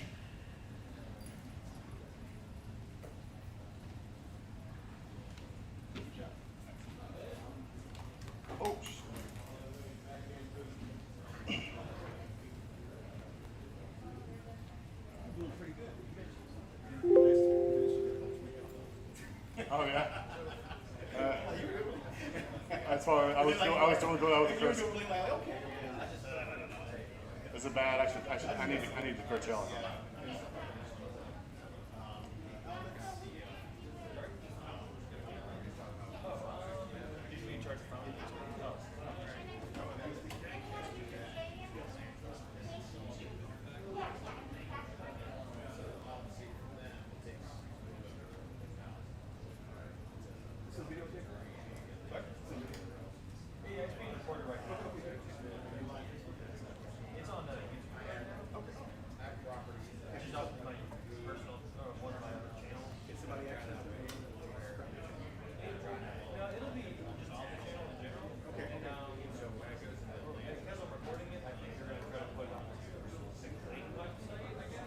Well, it's through that like link or whatever to buy it.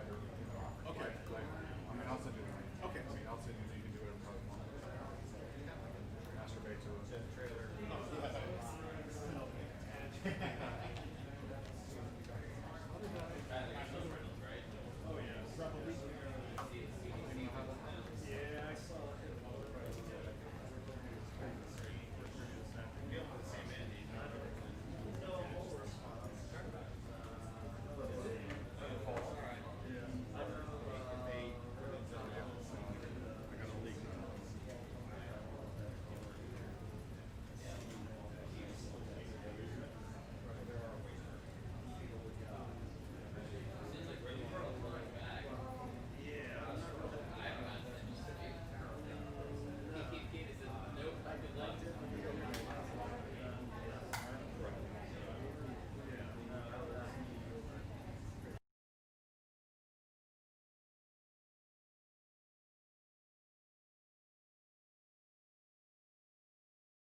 Hello?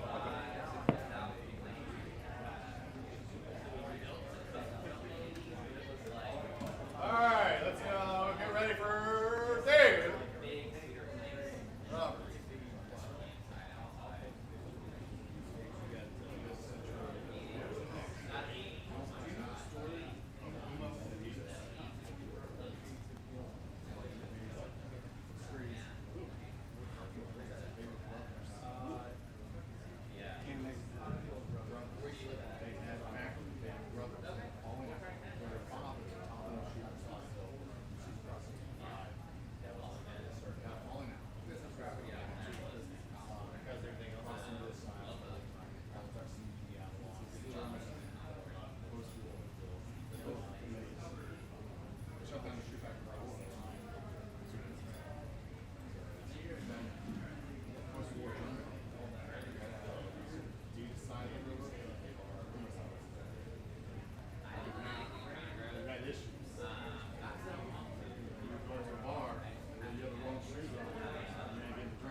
I mean, interesting to know because of this, but it was a whole family life.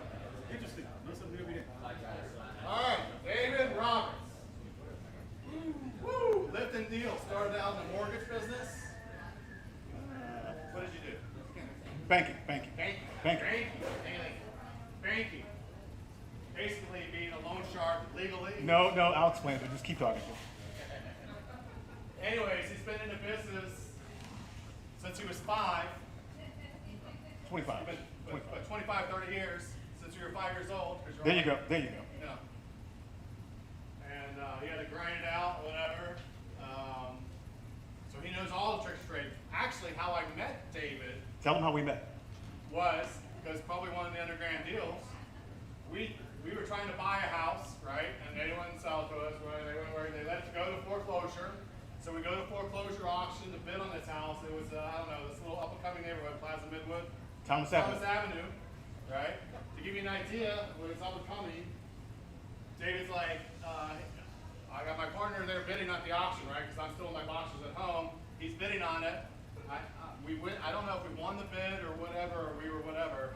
And David's like, hey, Tommy, your bid doesn't matter or anything.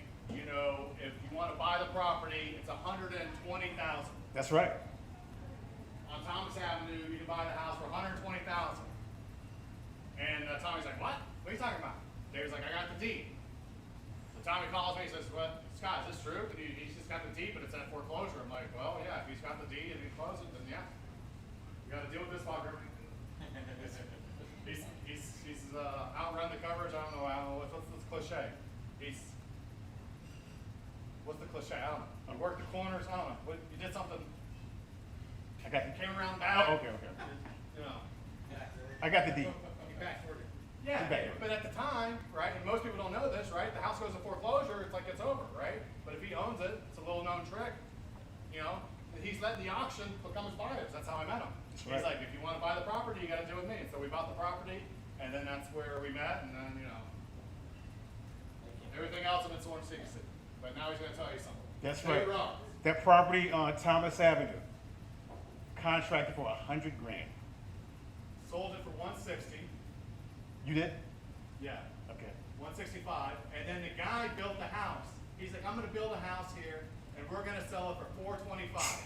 And we were like, You're crazy. Good luck. And then he did. Tyler, where were you back 15 years ago, man? And 100 grand, we could have made a ton of money back then. Yeah, I was buying them. Got rentals on Peacock. Oh, there you go. Now he tells me like 20 years later, right? Jeez. All right, yeah, Scott's a good friend of mine. I always say he's my go-to white guy. Peach. But, I prefer peach. Peach, okay, yeah, okay. So I'm David Roberts. A lot of you all know me and know of me. I've been in the real estate business for over 20 years. I got my starting in banking. I was the foreclosure manager, or the REO manager for First Union. Before it was Wachovia, before it was Wells Fargo. So my job was to manage all the bank's foreclosure. We would take back properties in the foreclosure process. It would come through my department. I would make the decision to foreclose with the different lending departments in the bank. I would just look at the asset, look at the numbers, the delinquency, and make the determination, should we foreclose or not. I would hire the attorneys, I would hire the realtors. If we took it back, I'd hire the contractors. So I was that guy making $25,000 a year, thought I was something, and all these investors were making all this money. So, but that's how I got my start. And then I became a real estate broker, and a real estate investor. I started buying HUD homes. Anybody buy HUD homes today? So, yeah, so I used to buy HUD homes and VA homes back when you had to send the contract to Greensboro, and you have to wait a few days to see if your contract got accepted.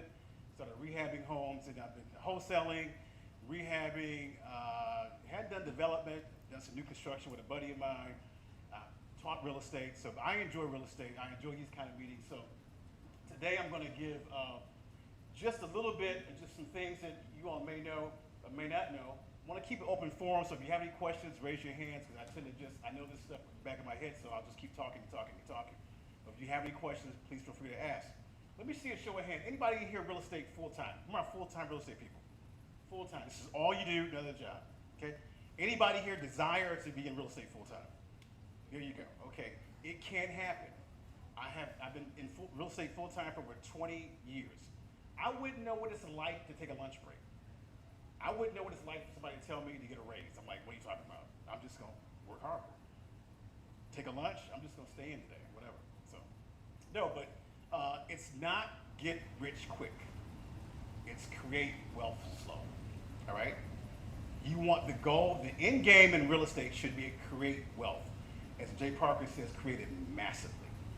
This profession has probably the lowest barrier to entry where you can create wealth. You look at the majority of people that didn't inherit the money or didn't start businesses, they had real estate.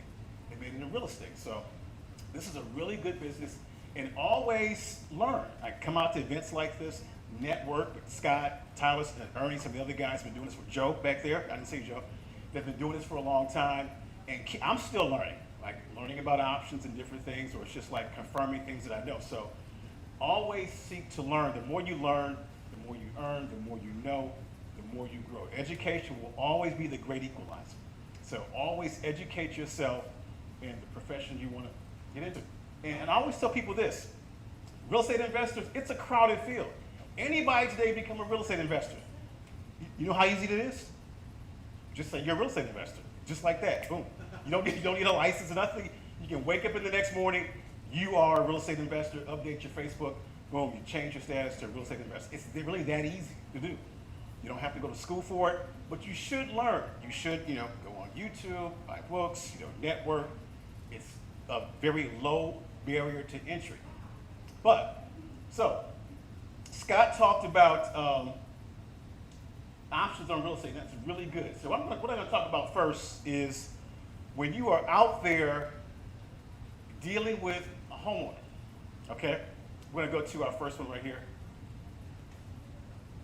Okay, I want to talk about the psychology of the real estate deal. Keep in mind, in investment real estate, we are always dealing, think about it, with a traumatic situation. In investment real estate, think about it. Someone's losing their house. What's happened? Divorce, a death, loss of job. Something traumatic has happened. So it's not like you're going to meet somebody like, hey, I want to sell my house for $50,000 what it's worth. No, it doesn't happen that way. Usually something traumatic has happened. So you have to understand the mindset of the seller, okay? And knowing how to effectively handle that situation It's gonna put you heads up over anybody else, because they can be talking to a lot of people. Okay, so approaching the homeowner. So you wanna know what's going on with the homeowner. Is it a foreclosure? Is it an estate? You know, is it a tax sale? What's happening? You wanna do your homework with that homeowner. You also wanna know if they have a second mortgage, the title search, if they have any liens on the property. The more you're informed of that homeowner, the more effectively you can be to get the deal done. So approach the homeowner. I will knock on the door, all right? I'll have papers in hand. You know, I'll always step back from the door, knock on the door, and I'll say, hi, my name is Mr. David Roberts. Are you Mr. and Mrs. Jones? And usually I'll have the information in my hand on the reason why I'm there. I always tell them the reason why I'm there, all right? And usually because I buy foreclosures, say, hi, Mrs. Jones. My name is David Roberts. I'm with my company. And the reason why I'm here, because public records indicate that your property is just being advertised for foreclosure. And I'll give them a copy of it. So this is yours. And usually they'll have no idea that their house, well, not usually, but in a lot of cases, they have no idea their property's in foreclosure. And you hear it all the time. What? I just sent the payment. Or I thought mine was paying it. Or the mortgage company's that. You know, so you're gonna have to basically listen to them because you're gonna get some pushback, okay? And you sit there and just, you know, you listen, well, this is public records. You know, I'm not magic. This is public records. It shows that your property is going to foreclosure. Ask for permission to talk to them. And so once you break that ice, break that barrier, sometimes they'll let you in, sometimes they'll talk to you on the porch, sometimes they don't want to talk to you, but I always try to get a contact number. I do not want to leave without getting a contact number. It's important that you get a contact number before you leave, okay? Because the next person's coming behind you, they're gonna be looking to get a contact number. Or they say, I can't talk to you now. Is there a better time that I can contact you? You know, give them an option. Is there a better time that I can contact you? You want to engage them, okay? And so let's say you've gotten to the point where they let you in the house. If I'm in the house, I'm closing the deal. If I get in the house, if I get a conversation with that person, I guarantee you, I am closing the deal. That's halfway there. So then, they'll tell you, well, say, Mr. Jones, tell me why. How did you get behind? What's happening? Give me what's going on, okay? And then you want to understand the situation because what's happening, it's a traumatic situation, right? Something bad is happening to that person. I'm not going to say just sign right here. No, I'm going to listen, engage them. You want to humanize yourself to them, you know? You don't want to be like everybody else. It's just they get something in the mail, they got a text or whatever. You want to humanize yourself. You know, you want to listen to them. So they're going to tell you that they lost a job, or they're going to tell you that they've been trying to make payments, you know, and you're going to hear some really, you know, some somber stories. True story. One lady we had gotten to come to our office, you know, because we had called her, we made an appointment, she came by our office, and she's probably about 45. She looked like she was 60. She's about 5'2", about 90 pounds. And I said, what's going on? I said, does your husband work? She said, yeah, he drives a truck. I said, well, how much does he make? So I have his pay stubs, and the payment, I said, how much is your house payment? $800 a month. But she was 2 years behind. He brought home $4,500 a month. Where's the money going? What do you think? She's got an addiction. She says, Mr. Roberts, if you don't help me save my house, you're gonna read about me in the news. I'm like, man, you know, that's a sad situation. You're gonna get all kind of stories. You know, we couldn't help her, but the house did go to sale, but we did help her get the excess proceeds. And she's still alive, you know, I don't know how she did that, but anyway. Yeah, so you're gonna hear all kind of stories, okay? So you wanna listen to the person, and sometimes you can help them and sometimes you can't. I had one guy in my office, his payments were $285 a month. The bank was foreclosing, 6 months behind. I want to just write this guy a check. I mean, really, you know, like his house is almost paid for. But we're able to help him out. So understanding the situation, engaging them in conversation. When they start asking questions, okay, then you know you got the deal. In any relationship, any business interview, when they start asking questions, when they engage in conversation, you know they're interested. So I want to get the conversation to a point where they are asking questions. Mr. Rappaport, how are you going to do this? How much, are we going to be able to get back? How's this work? How much time do I have? So I want to engage them in conversation. Like I said, you want to humanize yourself. Give them options and solutions. Okay, so a little psychology right here. The homeowner may ask you, what are you going to offer me for the house? How much are you offering for the house? I never, ever quote price. I never, ever quote price. Here's why. A person that's in foreclosure, they process through how much they're getting back in their pocket, not what you're selling it for. Because it's like a good car salesman. What does he do? He quotes you the payment, right? He never quotes you the price of the car. The first thing he says, well, Mr. McCrack, how much can you afford to pay a month? He's going to say $350. Do you ever quote you the price of the car? Never. He quotes you the payment because he can manipulate the price of the car, the interest rate, add-ons, whatever, to get what he wants to get. He never quotes you price.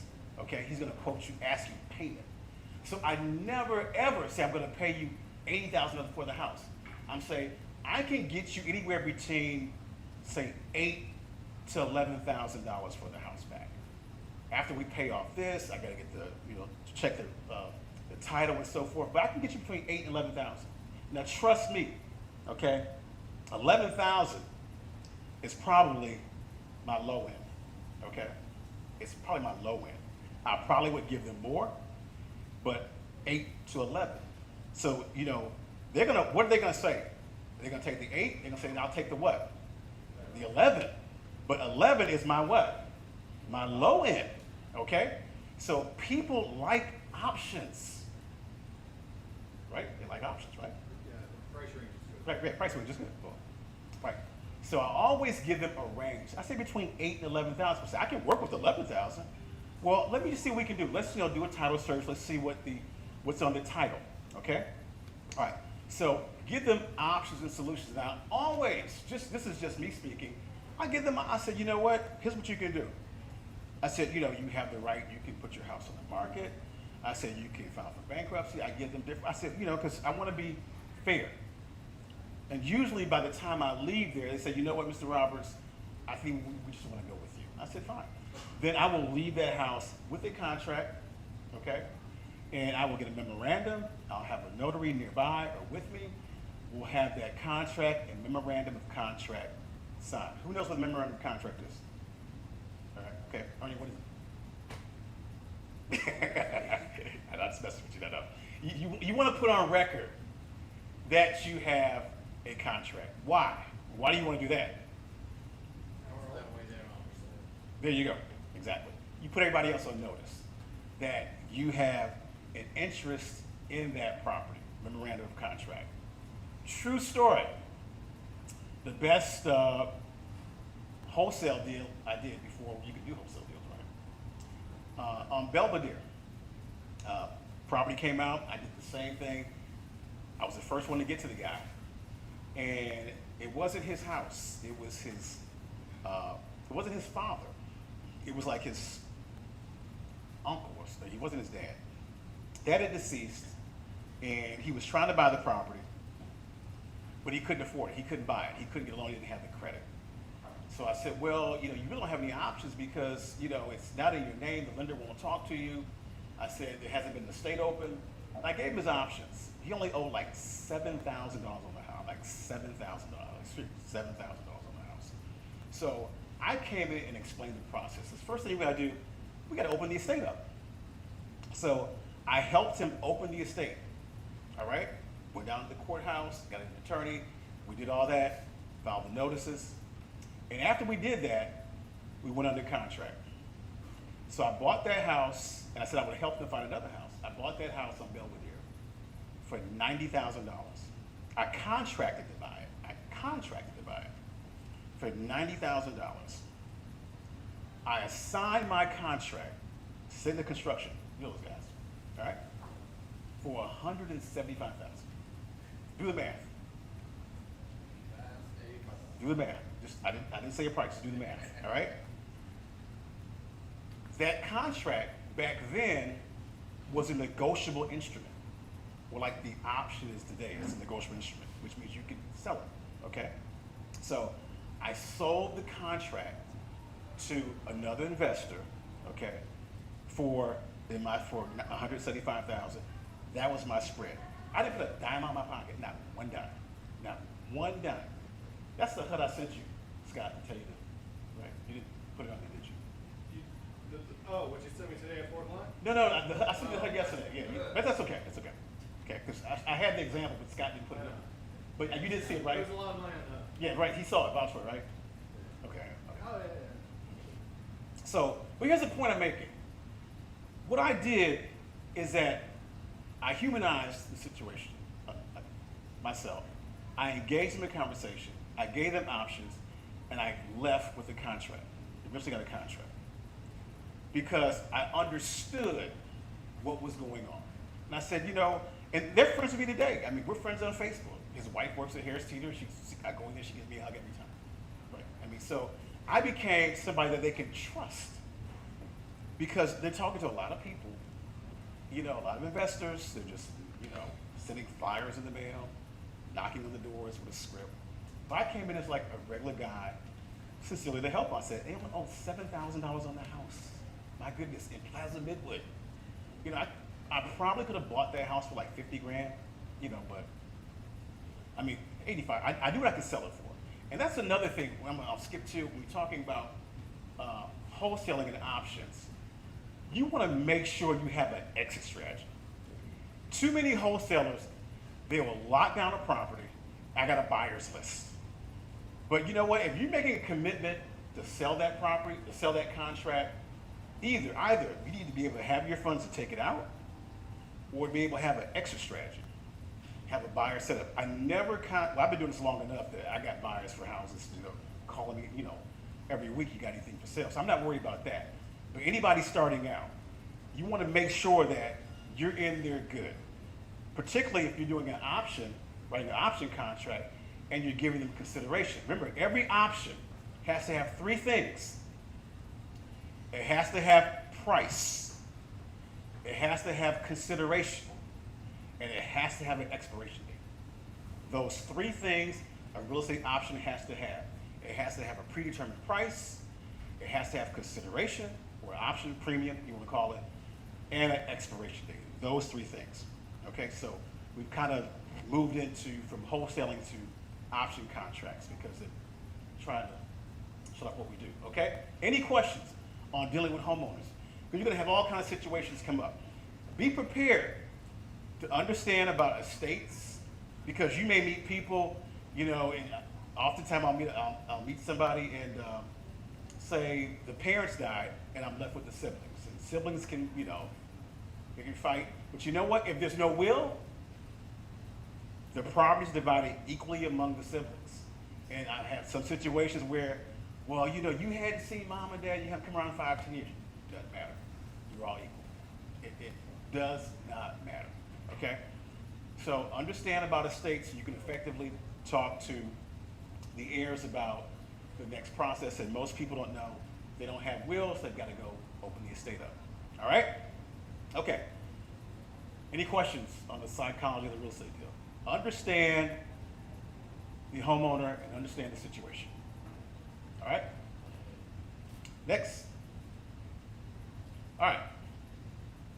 We're going to talk about public records. Power of public records. All right? Good. All right. Where's the rest? Oh, okay. Here we go. Yeah, like, wait a minute. You want to roll up at once, or you want to go point by point? No, just list them all. List them all. Okay. All right. Okay. That's good. Okay. It's nothing to hide. Okay. All right. Using public records for real estate investment, connecting the dots. All right. So, you know, they have a lot of different programs out there now to skip trace, you know, but I don't pay for any type of skip tracing. I can pretty much get what I want free for the most part. These items right here. Let's go over them, okay? You want to be able to connect the dots. All right.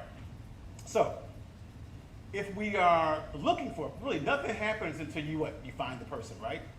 You found the house, What if it's property's vacant? What do you gotta do now? You gotta find the person, right? That's usually how it works. Before you talk to them, you gotta find it. Well, how do you find it? Access public records. The Register of Deeds, right? So what can you find in the Register of Deeds? All right. You can find out anything you want about their mortgage, okay? When they took the mortgage out, the deed of trust, not the promissory note, but the deed of trust, all right? You can find out if there's a second mortgage. Sometimes they may own more than one property. Anything they have bought and sold with respect to real estate, you can find on the Register of Deeds, okay? So the Register of Deeds, and not only this, you can do this in any county in the country. Any county in the country. For example, I bought a house in Maricopa County in, you know what it is? Phoenix, Arizona. Their public record system mirrors ours. I can go in there and put in the foreclosure notice, put the substitute trust detail, pull it up. We found the lady. I flew out to Phoenix. I mean, the house is a good deal with the contract, wholesaled it, flew back, okay? So you can access public records anywhere in the country, all right? So I do seminars outside the state. I said, look, I do the same thing right here. You have the same thing in your county as we have in Charlotte, North Carolina. These 6 right here, okay? Register of Deeds will tell you anything you need to know about the property. The public terminals, which are in the county courthouse, you can pull up any civil actions, judgments. You can pull up estates, adoptions, divorces. Public terminals will give you information on that person. Public terminals are in the county courthouse, okay?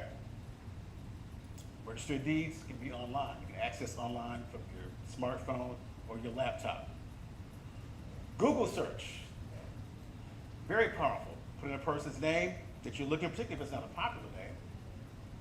It may have, if they're deceased or not, the obituary. It may have, if they put something out on the internet in their name. You put their city in. A Google search will tell you could tell you a lot of things about a person just by putting in a Google search. Put their name in the Google search. Voting records. You realize that's public records? So you go to the voting records site, put the person's name, and address, see if it matches up.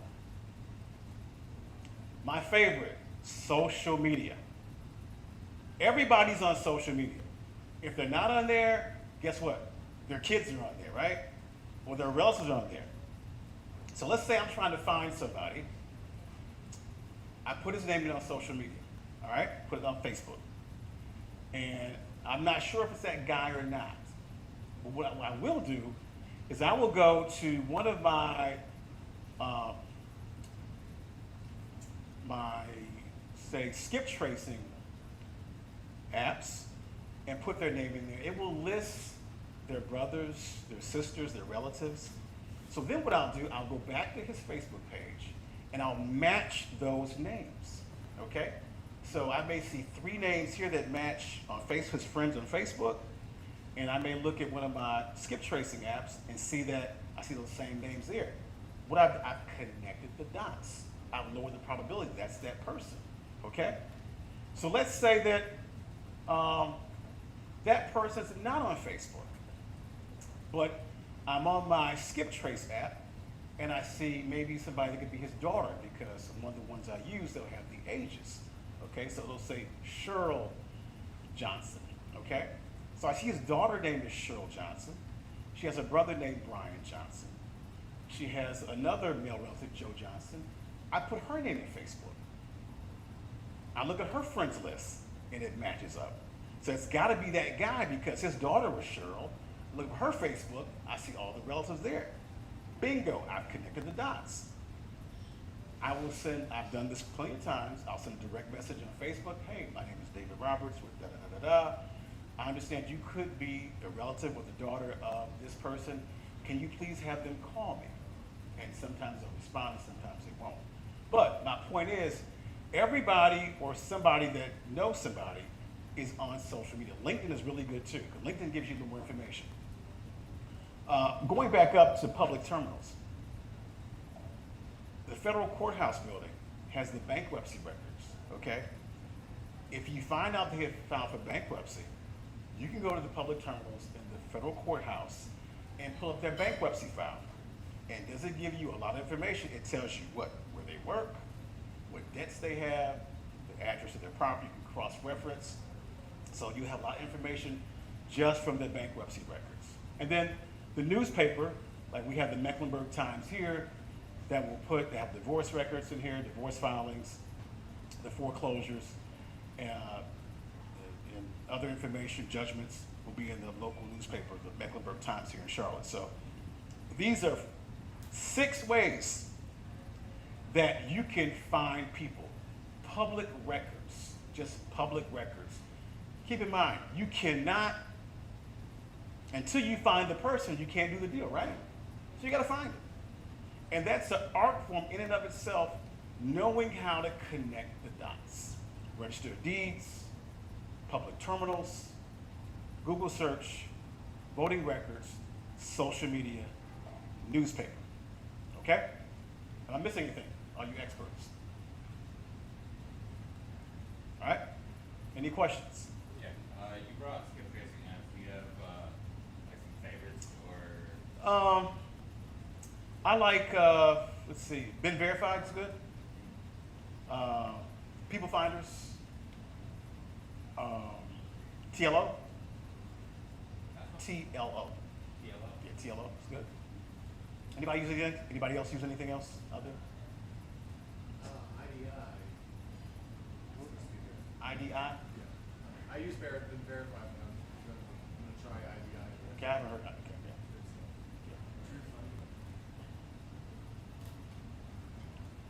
It's not a secret. That's for you to hang out. That's for you to hang out. When I'm done. What is that? They're asking questions. Somebody ask questions. Oh, yeah, if you ask a question, you get, okay, oh, okay, you get asked a question, you get it, okay. Okay, all right, okay, ask a question, okay. He's trying to drink for free over this. Okay, so if you ask questions, you get I'm a, already way past that. you get a beer voucher, I'm way past okay. that. At discretion.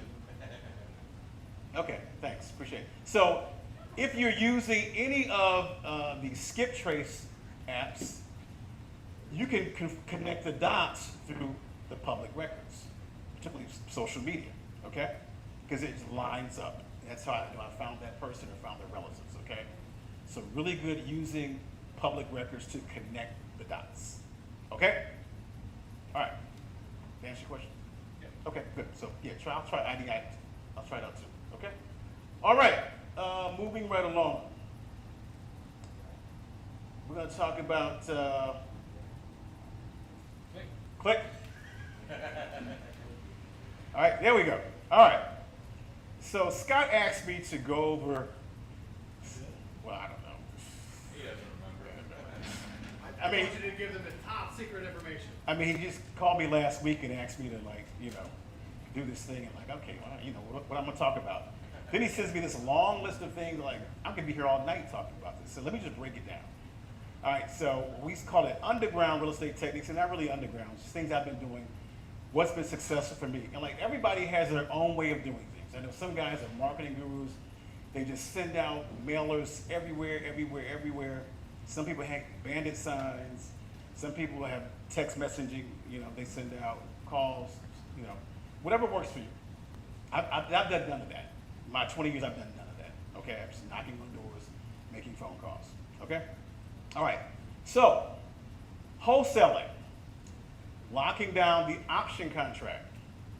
Probably one of the easiest ways to get into real estate. It basically, driving for dollars. Who knows what driving for dollars is? Anybody know what driving for dollars is? Okay, all right. Driving for dollars works. And my favorite story is I was driving down Commonwealth and saw this house vacant. I did the work that I told you I did. I skip trace. Found the lady and her husband. It was vacant. It was a rental property. They said, we're not ready to sell it yet. I said, well, how much would you offer us? I said, I'll give you $32,000. Okay. So 2 years went by. I got a call from this lady.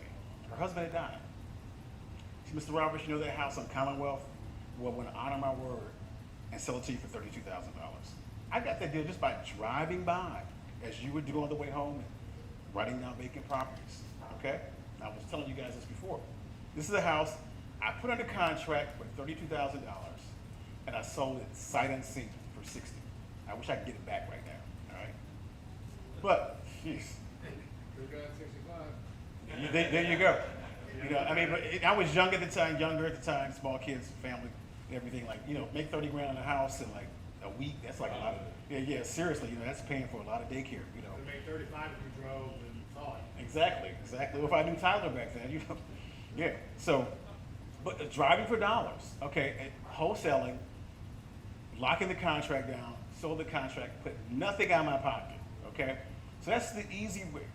One of the easiest way to enter the real estate is wholesaling or getting the option contract. 3 things you have to have for an option contract, what did I say?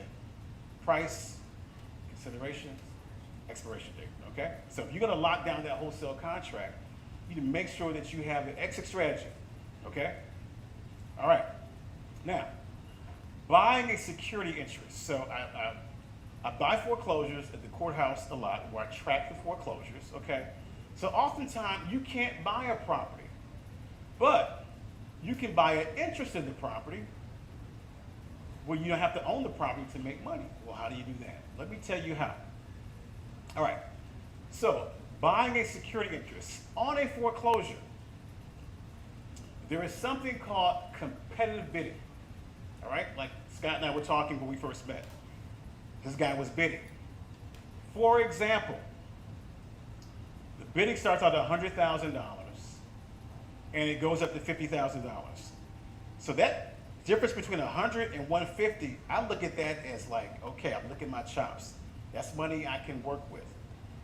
I will do a title search to see if there's any liens or judgments against that property, all right? Then what I will do, let's say there's a judgment for $10,000, all right, on that property. I will go find that judgment lien holder, true story, I've done this before, all right? I will buy that judgment for fractions on the dollar. So that $10,000 judgment, I paid $3,000 for. And once the property has closed out, I'm going to enforce the full value of the $3,000 judgment I bought for how much? 10 grand. Plus interest. Plus interest. How much have I made? 7 grand or so.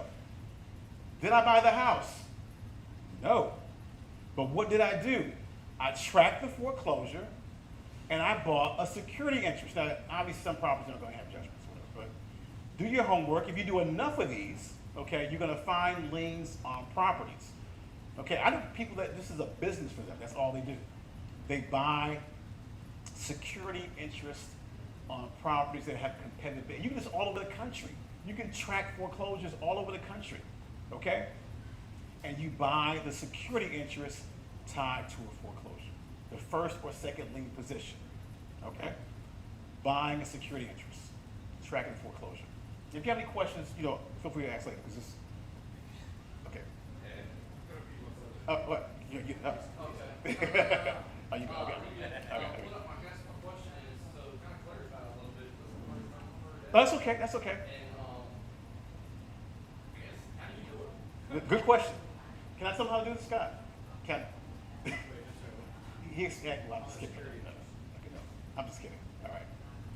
All right, so let's start from scratch.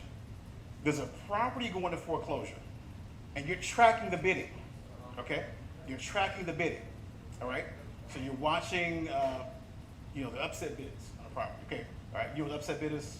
Oh, okay, good. All right, okay. So you notice that bidding has been going up and up and up and up and up, right? So when I see that, one of the first things I'm going to try to do first is try to find the owner, because if I can get to the owner, then, you know, like I did with Scott, it doesn't make a difference what it's bid on. But let's say I don't do that, or say I can't do that, all right? I will go put their name in. Remember the screen before this? I said, hey, you check the public records, okay? I will go to the public terminal. Remember that was number 2, all right? I will see if that person has any liens or judgments against them, okay? And let's say I see a judgment for, say, an HVAC system they bought years ago and didn't pay the bill, and you got a judgment against them, right? Okay. And so now the judgment's like about $9,000, $10,000, okay, for that unit. I'm gonna find whatever the brother's name to do HVAC work, okay? All right. Now, are those guys in the business of collecting judgments? What are they in the business of doing? It's installing units, right? Right, okay. So I call the accounting department there, or whoever handles the collections, and I say, Mr. Whoever's running that department, who I am, I say, we understand that you have an outstanding judgment against Mr. and Mrs. Jones in this address. Oh yeah, they haven't paid us, we gave it to our attorney, collector, we just whatever, we wrote it up. So I tell you what, I'd like to buy that from you. I'd like to settle that debt, okay? Like, sure, he owes us, what amount? I said, I'll give you $3,000 to settle this debt. Are they gonna do it? Yes. But here's what you do. You don't settle it. You buy the rights and interest to it. That's the key word there. Right. But I never tell them I'm gonna buy the rights and interest. I tell them I'm gonna settle it, because they don't understand it. But when they get my paperwork, it's gonna have on there, you assign the rights and interest, this debt. Sign and notarize, I get it back, I'll have a check within 72 hours. Okay, I've done this before, all right? So I know it works. So I have just bought, and they're not tracking the foreclosure, right? No, they're installing HVAC units. They don't care about this stuff. So because I did my homework, because I tracked the foreclosure, and then I tracked the title, and I saw that there was a judgment against this property, all right? And I bought it, and then I just went and enforced my full value of the judgment, okay? All right, so you can do this all over the country. You can do this anywhere. If you have a system set up to track foreclosures, competitive bidding, all right? So now, you may get lucky and find a second mortgage. Those are great, because those are gonna be over like $20,000, but it's usually gonna have to be like a private mortgage or a small finance company, because larger mortgage companies are not gonna sell their debt, okay? But you may get lucky and find one. One time in my career I bought a mortgage, all right? All right. Buying the note and DOT. DOT stands for deed of trust, okay? All right? DOT stands for deed of trust, okay? Going through the back door. This is one of my favorite ones I've done in Charlotte. You don't have to buy the real estate to make money in real estate. Remember that. You do not have to buy the real estate to make money in real estate, okay? Here's what we did. There was a tax sale on a property in Wesley Heights, true story, all right? The back tax is about $22,000. It's gonna be a tax sale. We'll try to find the owner. We found the owner, but the debt was like 200 grand. Like, we ain't gonna do that, because we gotta buy the debt subject to the taxes, so we're not gonna pay that. So we noticed that they had a hard money loan. Tyler? That wasn't yours. It wasn't yours. Okay. It wasn't yours. Almost, maybe. But, yeah, almost. So I said, we want to buy this property. It's on Wesley Heights Way. But we don't want to pay $200,000 to the owner to pay it off. Some money in there. Taxes, 22 grand. So what we do? So we called the hard money lender, okay? It's very risky, all right? Very risky. We bought their first lien position at a discount. For $60,000, we bought the debt. Now, do we own the real estate? No. What do we own? The paper. Thank you. Yes. Yes, right. For 60 grand. It's a true story. It's recorded. So I said, man, 60 grand. Where am I gonna get that from? I said, I don't think Tyler can lend me 60 grand. I don't own the property. So I got a buddy together. Well, he might now. He might do it now. I know that property, yeah. Yeah, he might do it now. But You got a big smile. but I know what I'm doing. So I got my buddy together, I put up 30, he put up 30. We bought the debt, did not own the house. We had $22,000 in taxes. So we bought the debt, okay? Now, could we stop the tax sale? We could have, had we paid the taxes off. But we did pay the taxes. We paid the taxes off, okay? So we paid the taxes off, $22,000. I wrote JD a check for 22 grand, and I also paid the mortgage. So what did I own? Just the debt. You had it for 82 at this point, the 60 plus the 20. Exactly. So, how do we go to the back door? The debt was still due, right? I just bought the debt. I didn't reinstate it. I bought the debt. The lady still owed $220, right? I just bought $140,000 in potential equity. Did I own the house? No. I just owned the debt and the right to collect the money. So what did I do? I started a foreclosure process, right? So now it's advertised for a mortgage foreclosure, not a tax foreclosure, because I bought the debt. The tax foreclosure was ahead of the mortgage foreclosure. So I started the foreclosure.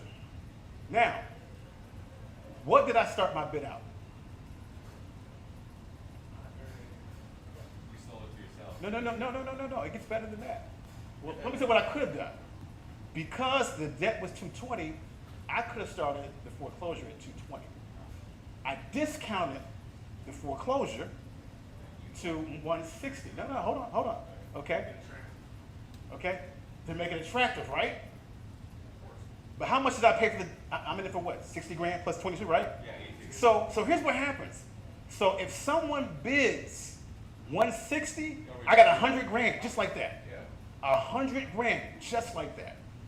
Okay? So you want to do this and hope this competitive bidding, like you guys, like Scott, keep bidding up. Right. No. And if they don't, you're still. Okay, so if nobody bids on the property, which they didn't do, nobody bid it, what happens? I get the house. Yeah. For how much? 60 grand plus the taxes. What did I do? I went through the back door. Made $140,000. I went through the back door. Did I ever own this property? No, never owned it. In fact, I'm starting to do more of these right now. I mean, because I love it. Nobody's doing this stuff right here. Go through the back door, but you got to do your homework, okay? Because they still can file for bankruptcy, all right? Keep that in mind. But not on usually a hard money or commercial or investment loan, all right? So, went through the back door. I foreclosed. I got a clean deed. I got a trustee's deed. I'm good. So we sold the property, we bought it for $60,000, and we sold the lot for $140,000. Okay? And they built a nice $500,000 house. If you go down Wesley Heights Way, right where it goes, I think it's in the 4th Street, that little narrow house like that, it goes way up. There's like 2 of them right there. Okay? They bought the lot next to it that I could have bought from Wendy, but that builder bought it. They built 2 nice homes for $500,000. Okay? But the one lot was mine that I paid. Yeah, tear down, rebuild. Yeah, right, exactly. Yeah, so you know what house I'm talking about? You got to know where it is? Yeah, exactly. So that was my lot that I did. I went to the back door to get it. I sold it for $135, and we made about pretty good profit. Okay. But did I ever own the house before? No. I went to the back door to get it. Okay. Yes, sir. So, you hit on a couple of the pitfalls of the scenario that you painted there. So, I know you mentioned the owner to file bankruptcy, correct? Right. In that scenario, you as the debt holder would be out of commission. You'd be put into bankruptcy, correct? If they had filed for bankruptcy, If they, again, I would be at risk like any lender would be. Okay. Then I'd have to do, proof of claim and all that other stuff, and then payments and contest or whatever. It would just extend the time. Extend the time frame. If they still own if they owe the money, they owe the money. It's just to extend your time frame, you know what I mean? So it's a risk. It's a risk. Yes, this is risky right here. This is like real estate, advanced level right here. This is like, So, do you feel like the risk is a Oh, definitely. If you do your homework. I mean, first of all, it's a good area, okay? I got a discount, okay? It was a commercial loan, an investment loan, okay? So, they're not living there. They don't have the same rights as a homeowner would in a bankruptcy, okay? So, going into it, I knew that, you know, I minimized my risk doing that. But if you're doing it, you know, for example, a homeowner, you know, they could file for bankruptcy. But, and you would rarely buy those mortgages anyway, because lenders aren't selling them. Yes, sir. Or they could reinstate the loan after sale. That would be great. That would be great. For, it'd be excellent, yeah, because I bought it for 60, they owe me 220. Reinstate it all day long. Yeah, you know. So you just put that 60 in and it could potentially be a short-term investment or a long-term investment. Set it and forget it. That's my next one, yeah. One thing to think about with that, when they reinstate it, he said he bought a hard money loan, so let's just assume the interest rate was 12%. They'd be paying 12% on 220, on That's like 88%, $8,800 or $1,000 investment. And then if he wants to cash out, then he sells it to somebody else for Exactly. 180, and he makes a spread, and the 180's happy because whatever. Or even if he has to modify it. And modify, yeah. It was a no-brainer because of the location and because I bought it right. And I forgot to say this in real estate. I always say this. In real estate, you don't make your money when you sell it, you make your money when you buy it. That's my favorite quote, okay? You make your money on the buy side, not the sell side. Yes, sir. How do you get the hard money lender to sell it for 30 cents on the dollar? I mean, they're not idiots. Like, Yeah, but you know what? This one was. they know they're not gonna get their money anyway. Well, apparently they didn't do a lot of business in North Carolina. Yeah. The lady was in California actually, but she had a relative here. I got her when I bought. This is funny. When I bought the note, I got her whole loan package, right? Because I bought everything. I got her tax returns and everything. So I mean, I knew she made pretty good money. She had a couple businesses. She had a daycare. You know, she traded stocks. She had, she was pretty well off, and she had some real estate in California. Oh, it was a private hard money first. Private hard money. Well, yeah. Well, they were semi-private. They were a company like, yeah. But, you know, to answer your question, it was probably just She timing. didn't know what she had. Probably just timing. They didn't want to take the property back. Just want it off their hands. Right. There you go. You They're do it. like, Because it was $22,000, Or anything like California's laws, we don't want it. but it was $22,000 in back taxes, and they had a debt of $220. So it's like, you know what? We can write it off and just be done with it. You know. So yeah, so we took the chance. Yes. Okay, so I'm just trying to understand the timeline here. You hear about the tax sale of the house, you know, it's going up, you go do your research, you find out $22,000 in taxes. Right. Okay, then you find out that the mortgage is going on, that they owe the $60,000 Right, for the right. mortgage, you go to the hard money, you say, here's 60, then you pay off taxes, and then, so then when you foreclose, that foreclosure sale overrides the tax sale, like there's. But I paid the taxes off. Okay, so there is. Right. I paid. Right. I had to stop. So you turn that tax sale into a foreclosure, and then come. Well, I don't turn the tax on the foreclosure. I paid off the taxes. Tax. Right. I started a new foreclosure because keep in mind, she still owes, right? Yes. She still owes. So I just picked up the process and started the mortgage. The bank had not started the foreclosure yet. Okay. They were about You to. took that prerogative and. Exactly. They were about to stop. Okay. Right. They would have had to pay off the taxes, you know, because that process moves fast. Okay. And then, you know, foreclose on their loan. It was easier for them to sell it to me, write it off, than to do it themselves. Yeah. Right. What was the duration of time? Good question. So, and actually, this is still ongoing. It's still on. Well, I'll tell you why. No, the good part's still ongoing. So, this probably took about 5-6 months. About 5-6 months from start to beginning. 5-6 months. No longer. 5 to 6 months. They said it's still ongoing. Well, no, that part's done. So it gets even better. So because, So wait, there's more. boom. Come on Saturday, it's $299. Okay, so check this out. So the debt was like $220, right? Okay, so at the sale, it only bought me $160,000. Maybe not even that much. I can't remember. So I'm entitled to what? A deficiency judgment, right? Yeah. Right? Deficiency judgment. So I filed the judgment here in North Carolina, and now I'm transferring it to Los Angeles County where she lives. And the fees all have gone up. I'm probably over $100,000 right now. Okay? So I gotta go to California. Well, this pandemic kind of threw it off, but I've got an attorney there who's gonna transfer the judgment to Los Angeles County. I'm gonna try to find the assets and make another 100 grand or work out something with it, whatever. Okay. So all because I went through the back door. Or you could sell the judgment. I can sell a judgment. Exactly. Oh, so you're trying to take all the fees that she accrued during the Yeah. time paying for That's this, right. Yeah. then it's her. I get the efficiency judgment. Get I'll her- give you 82,000. Really?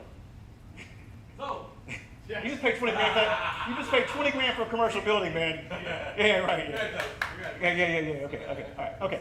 All right. Going through the back door. Any questions on that? 'Cause that's a really good way to. Yes, sir. What is a judgment on a property? I'm sorry. What's a judgment? The judgment I got because of the deficiency judgment. Okay. So what happened at the foreclosure sale? I think we took the sale for 160. Okay. She owed us about 240-ish. Okay. So what the difference between what we sold it for and what she owed us is a deficiency. She still owes us money. It's a deficiency judgment of the debt. You only The pay back some of foreclosure your doesn't money. wipe out the debt. It If the doesn't. debt's not paid, you still owe that money, right? So that's a deficiency It judgment. only covers what it sells for, and the rest they still Exactly. You know owe. what I mean? So if you owe $200,000 and it sells for 100, you owe that 100 still. Now, if it's your primary residence and you bought it with your first mortgage, is an exception. But if it's a business loan, you owe the money. Right. The property's collateral. If the collateral sells and doesn't cover the money owed, you still owe the money. Now, and you can also write off that debt.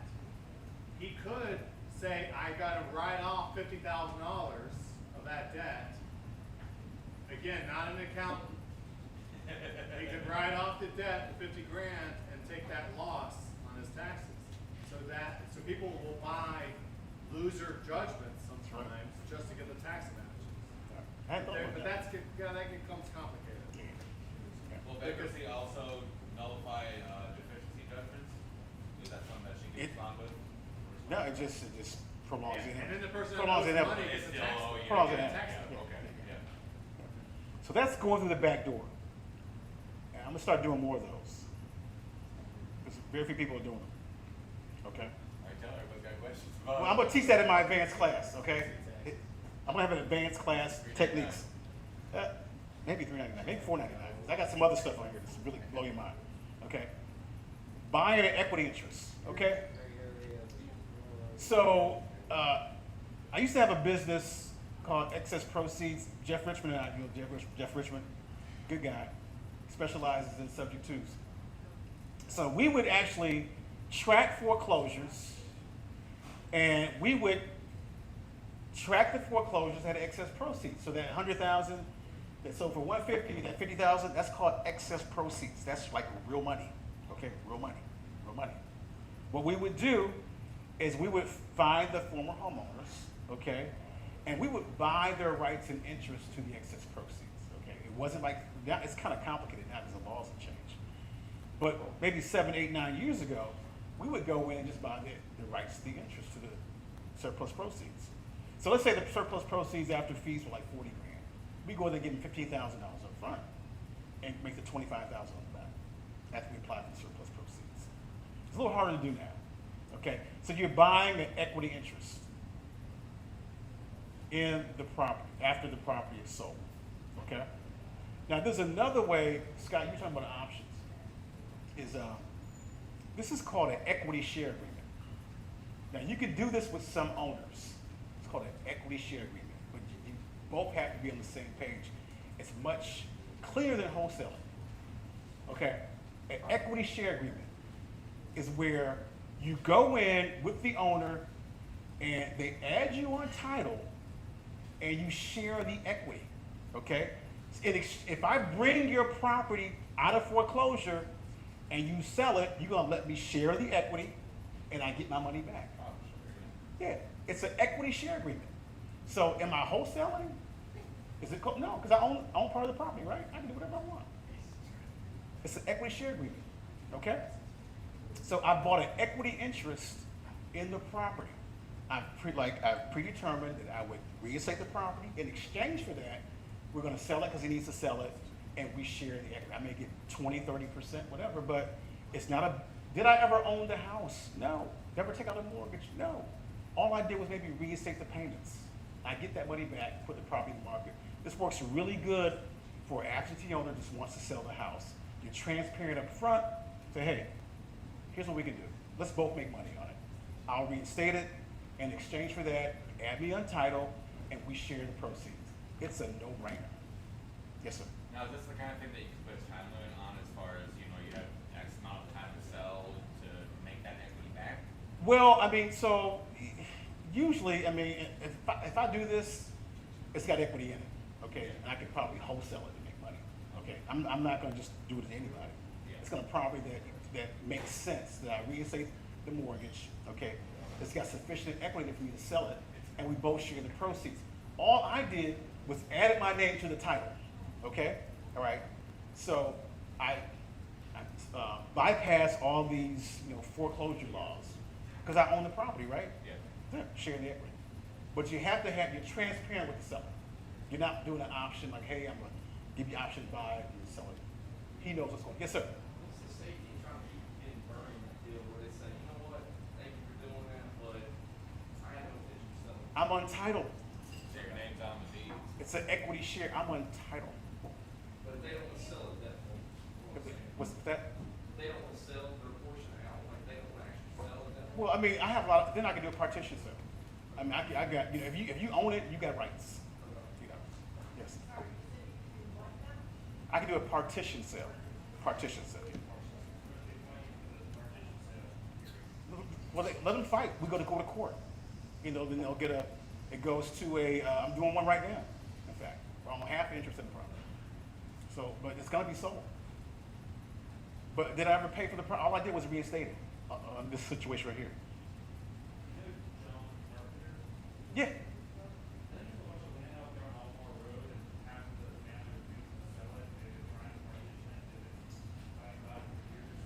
I don't know about this. I know John Carver's been around a long time.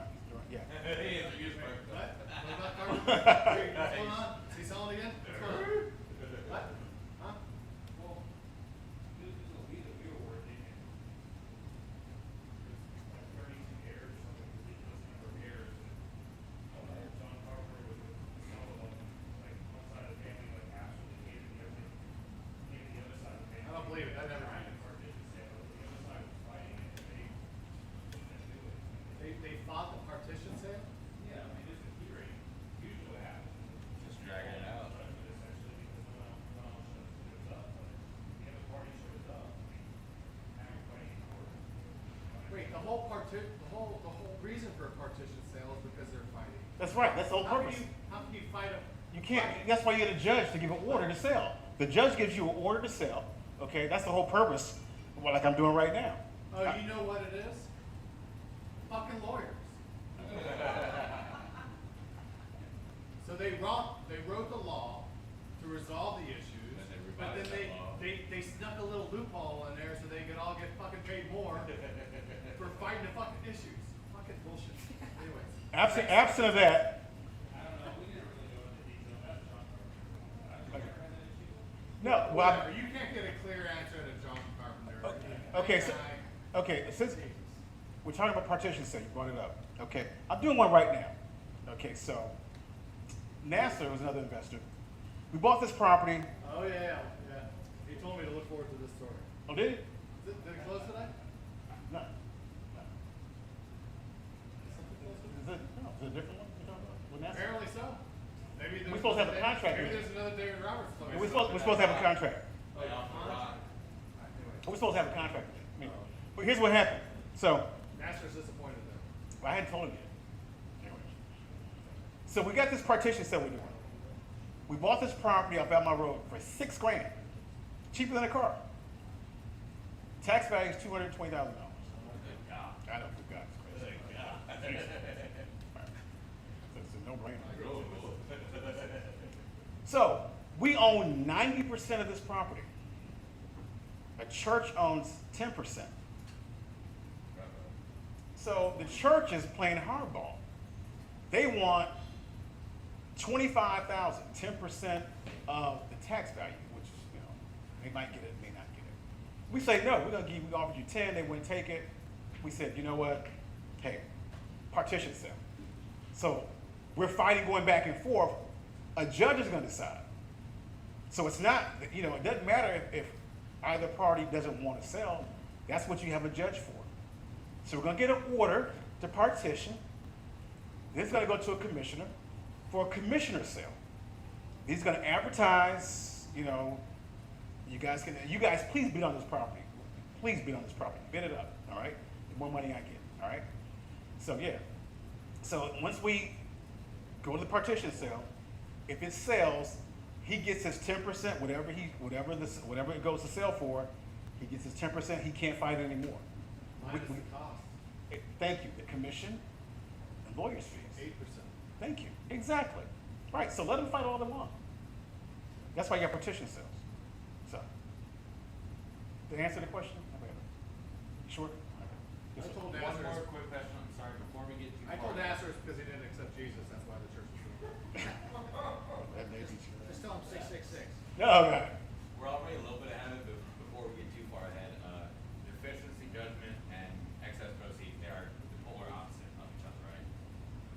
Yeah, they're not the same thing. Surplus proceeds are excess proceeds from a foreclosure sale, a bidding, come from credit. You owe 50, but you sold it for 100, so you have 50 extra. Right. Rather than owing 100, selling it for 50 and owe 50. Exactly. Okay. Okay, all right, okay, all right.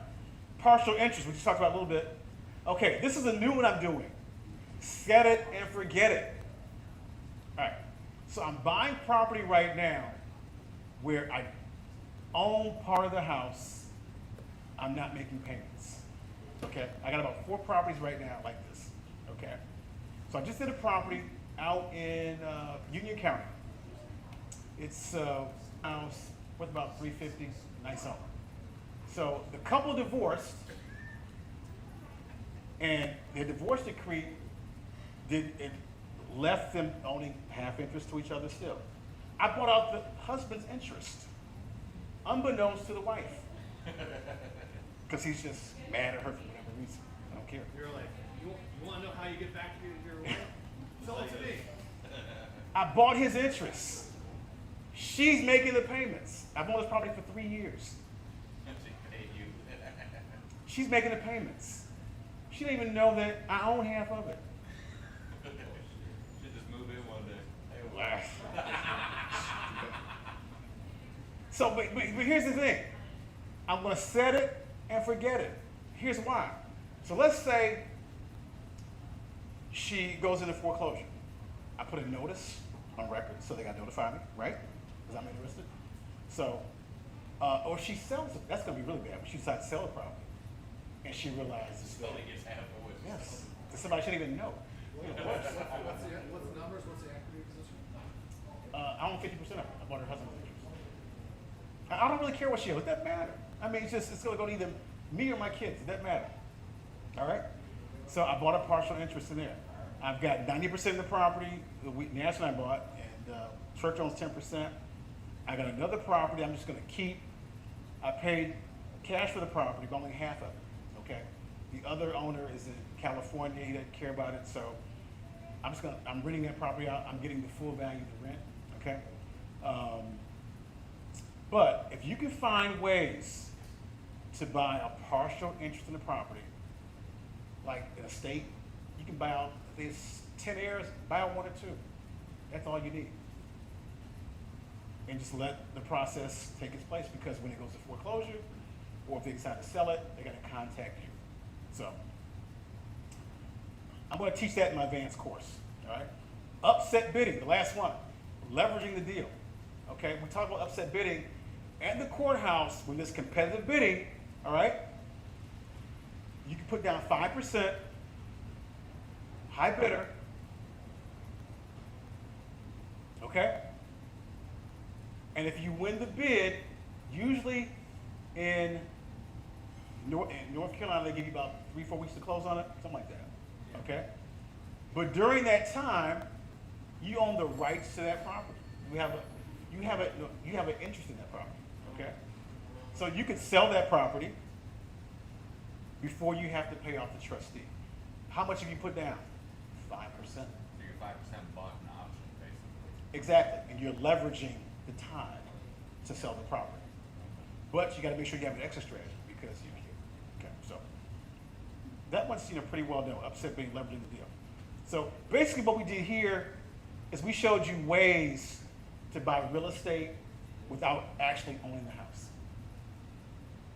I don't think I owned the house in any of these right here. I never took complete title of the whole house with the exception of going through the back door. Yeah, back door. But I never owned it first. Okay, so don't ever think you just got to buy it, rehab it, buy it and hold it, or wholesale it. Different ways to make money in real estate without actually owning the real estate. Okay? Any questions? I do this all the time. This is real stuff. I got closing statements to prove it. I can talk about this all day. Underground real estate techniques. I've got several more that I've done. But there's a lot of different ways to make money in investment real estate. Okay? Scott, is that it? Cheese. I'm done. All right, hope you guys got some good information. Yeah, take any questions? Any questions? I put out a lot of stuff. I have a question that's kind of complicated out of the state. Come on, Come on, Joe, you're smart. Joe, it can't be Joe, that you know more than I do, complicated. man. You know more than I do. Well, I looked at this whole thing was this going on. So we were talking about attorneys like taking advantage of people that don't really like know what they're doing or whatever. Yeah, yeah. So two situations. The only good attorney is your attorney. The rest is not. Hopefully not. So there's a state, a guy died, tested in will. The main heir, the heir was changed, the executor was no will, whatever. She hires an attorney to open the estate. So attorney over the estate, and because of the statute, then real property passes to the heir outside of probate, right? Right. So, there's another statute that says that,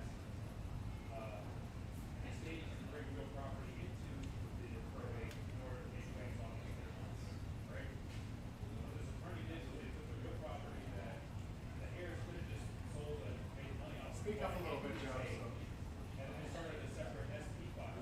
Right. A petition to sell the real estate of the estate.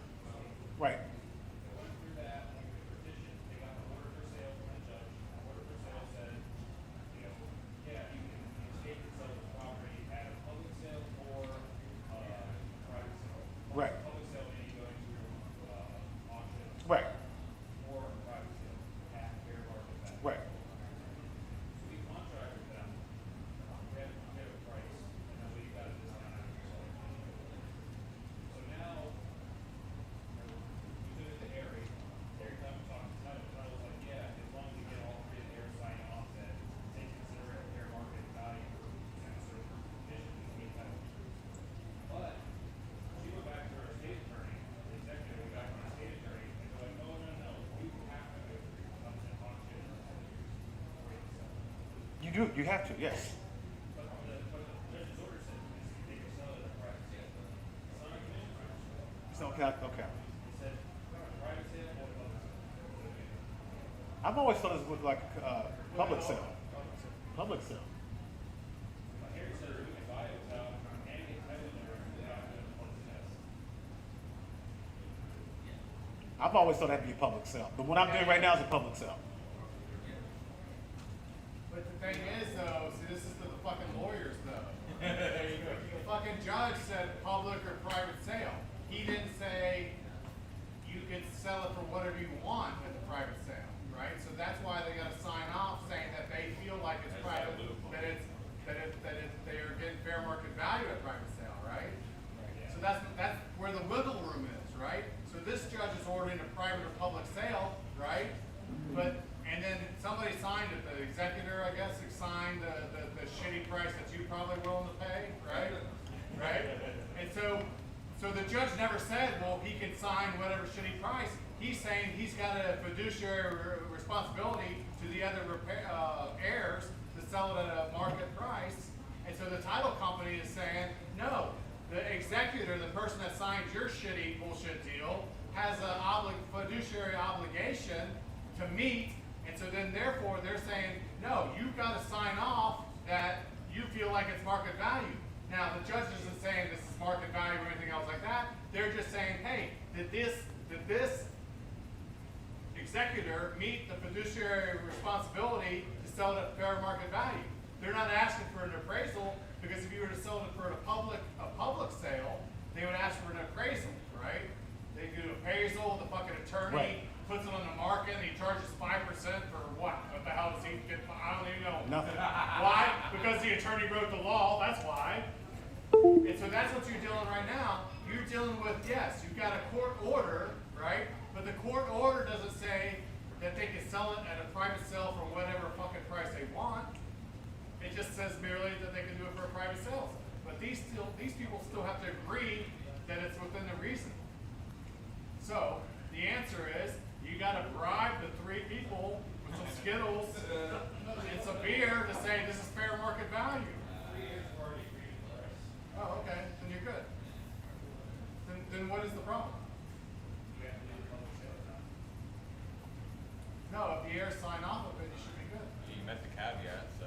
Yeah. Yeah, it was like, I'm not the attorney, but her attorney decided to do this. Who's her attorney? The buyer? Seller. It'll be similar to kind of a The short executor sale. of The executive seller, but the well then she's an idiot, right? I mean, because they're basically signing off on the legal repercussions, because the seller attorney's worried that these heirs will chase after them for underselling the assets, right? But they already signed But off. they've already basically signed off on I it. think she's concerned about closing out the meeting. So she sounds like an idiot. That's their problem. Question, yes, right. You said earlier about opening the state, if there's a situation where like ownership of a question, you clarify that. Yeah, so you can have a situation in a state, if a person did not have a will, they died intestate. If you're going to sell the property, if they've died within the last 2 years, you have to open up an estate for the real estate portion, just the real estate portion. What if it's tied up in airship from 40 years ago? Has nothing to do with it. You still open the estate up. Yeah. Notify provider. All right. That's it. Next meeting. All right, guys. Thanks. They ain't give Scott no applause. but I'm he- always looking. Hey, I'm an investor. I'm looking at JV deals. So hey, you got a deal, you can't get it done. If you got some serious title issues, I'm an expert You the man. in real estate. That's right. Well, JV for food. JV for food. That's right. Take me out to eat, man. Pizza, man. That's right. I got. I got some good shrimp tacos here, man. Title search. You know, you can go down to the courthouse, check the public records, or hire a paralegal. About $75. Yeah. Call Harry Marsh. They'll do it for you.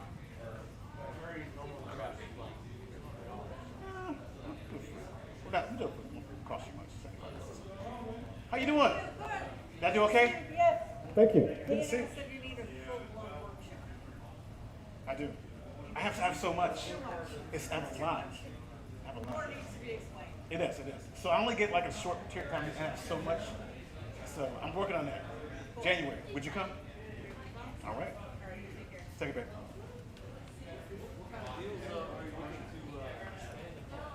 Just if, huh?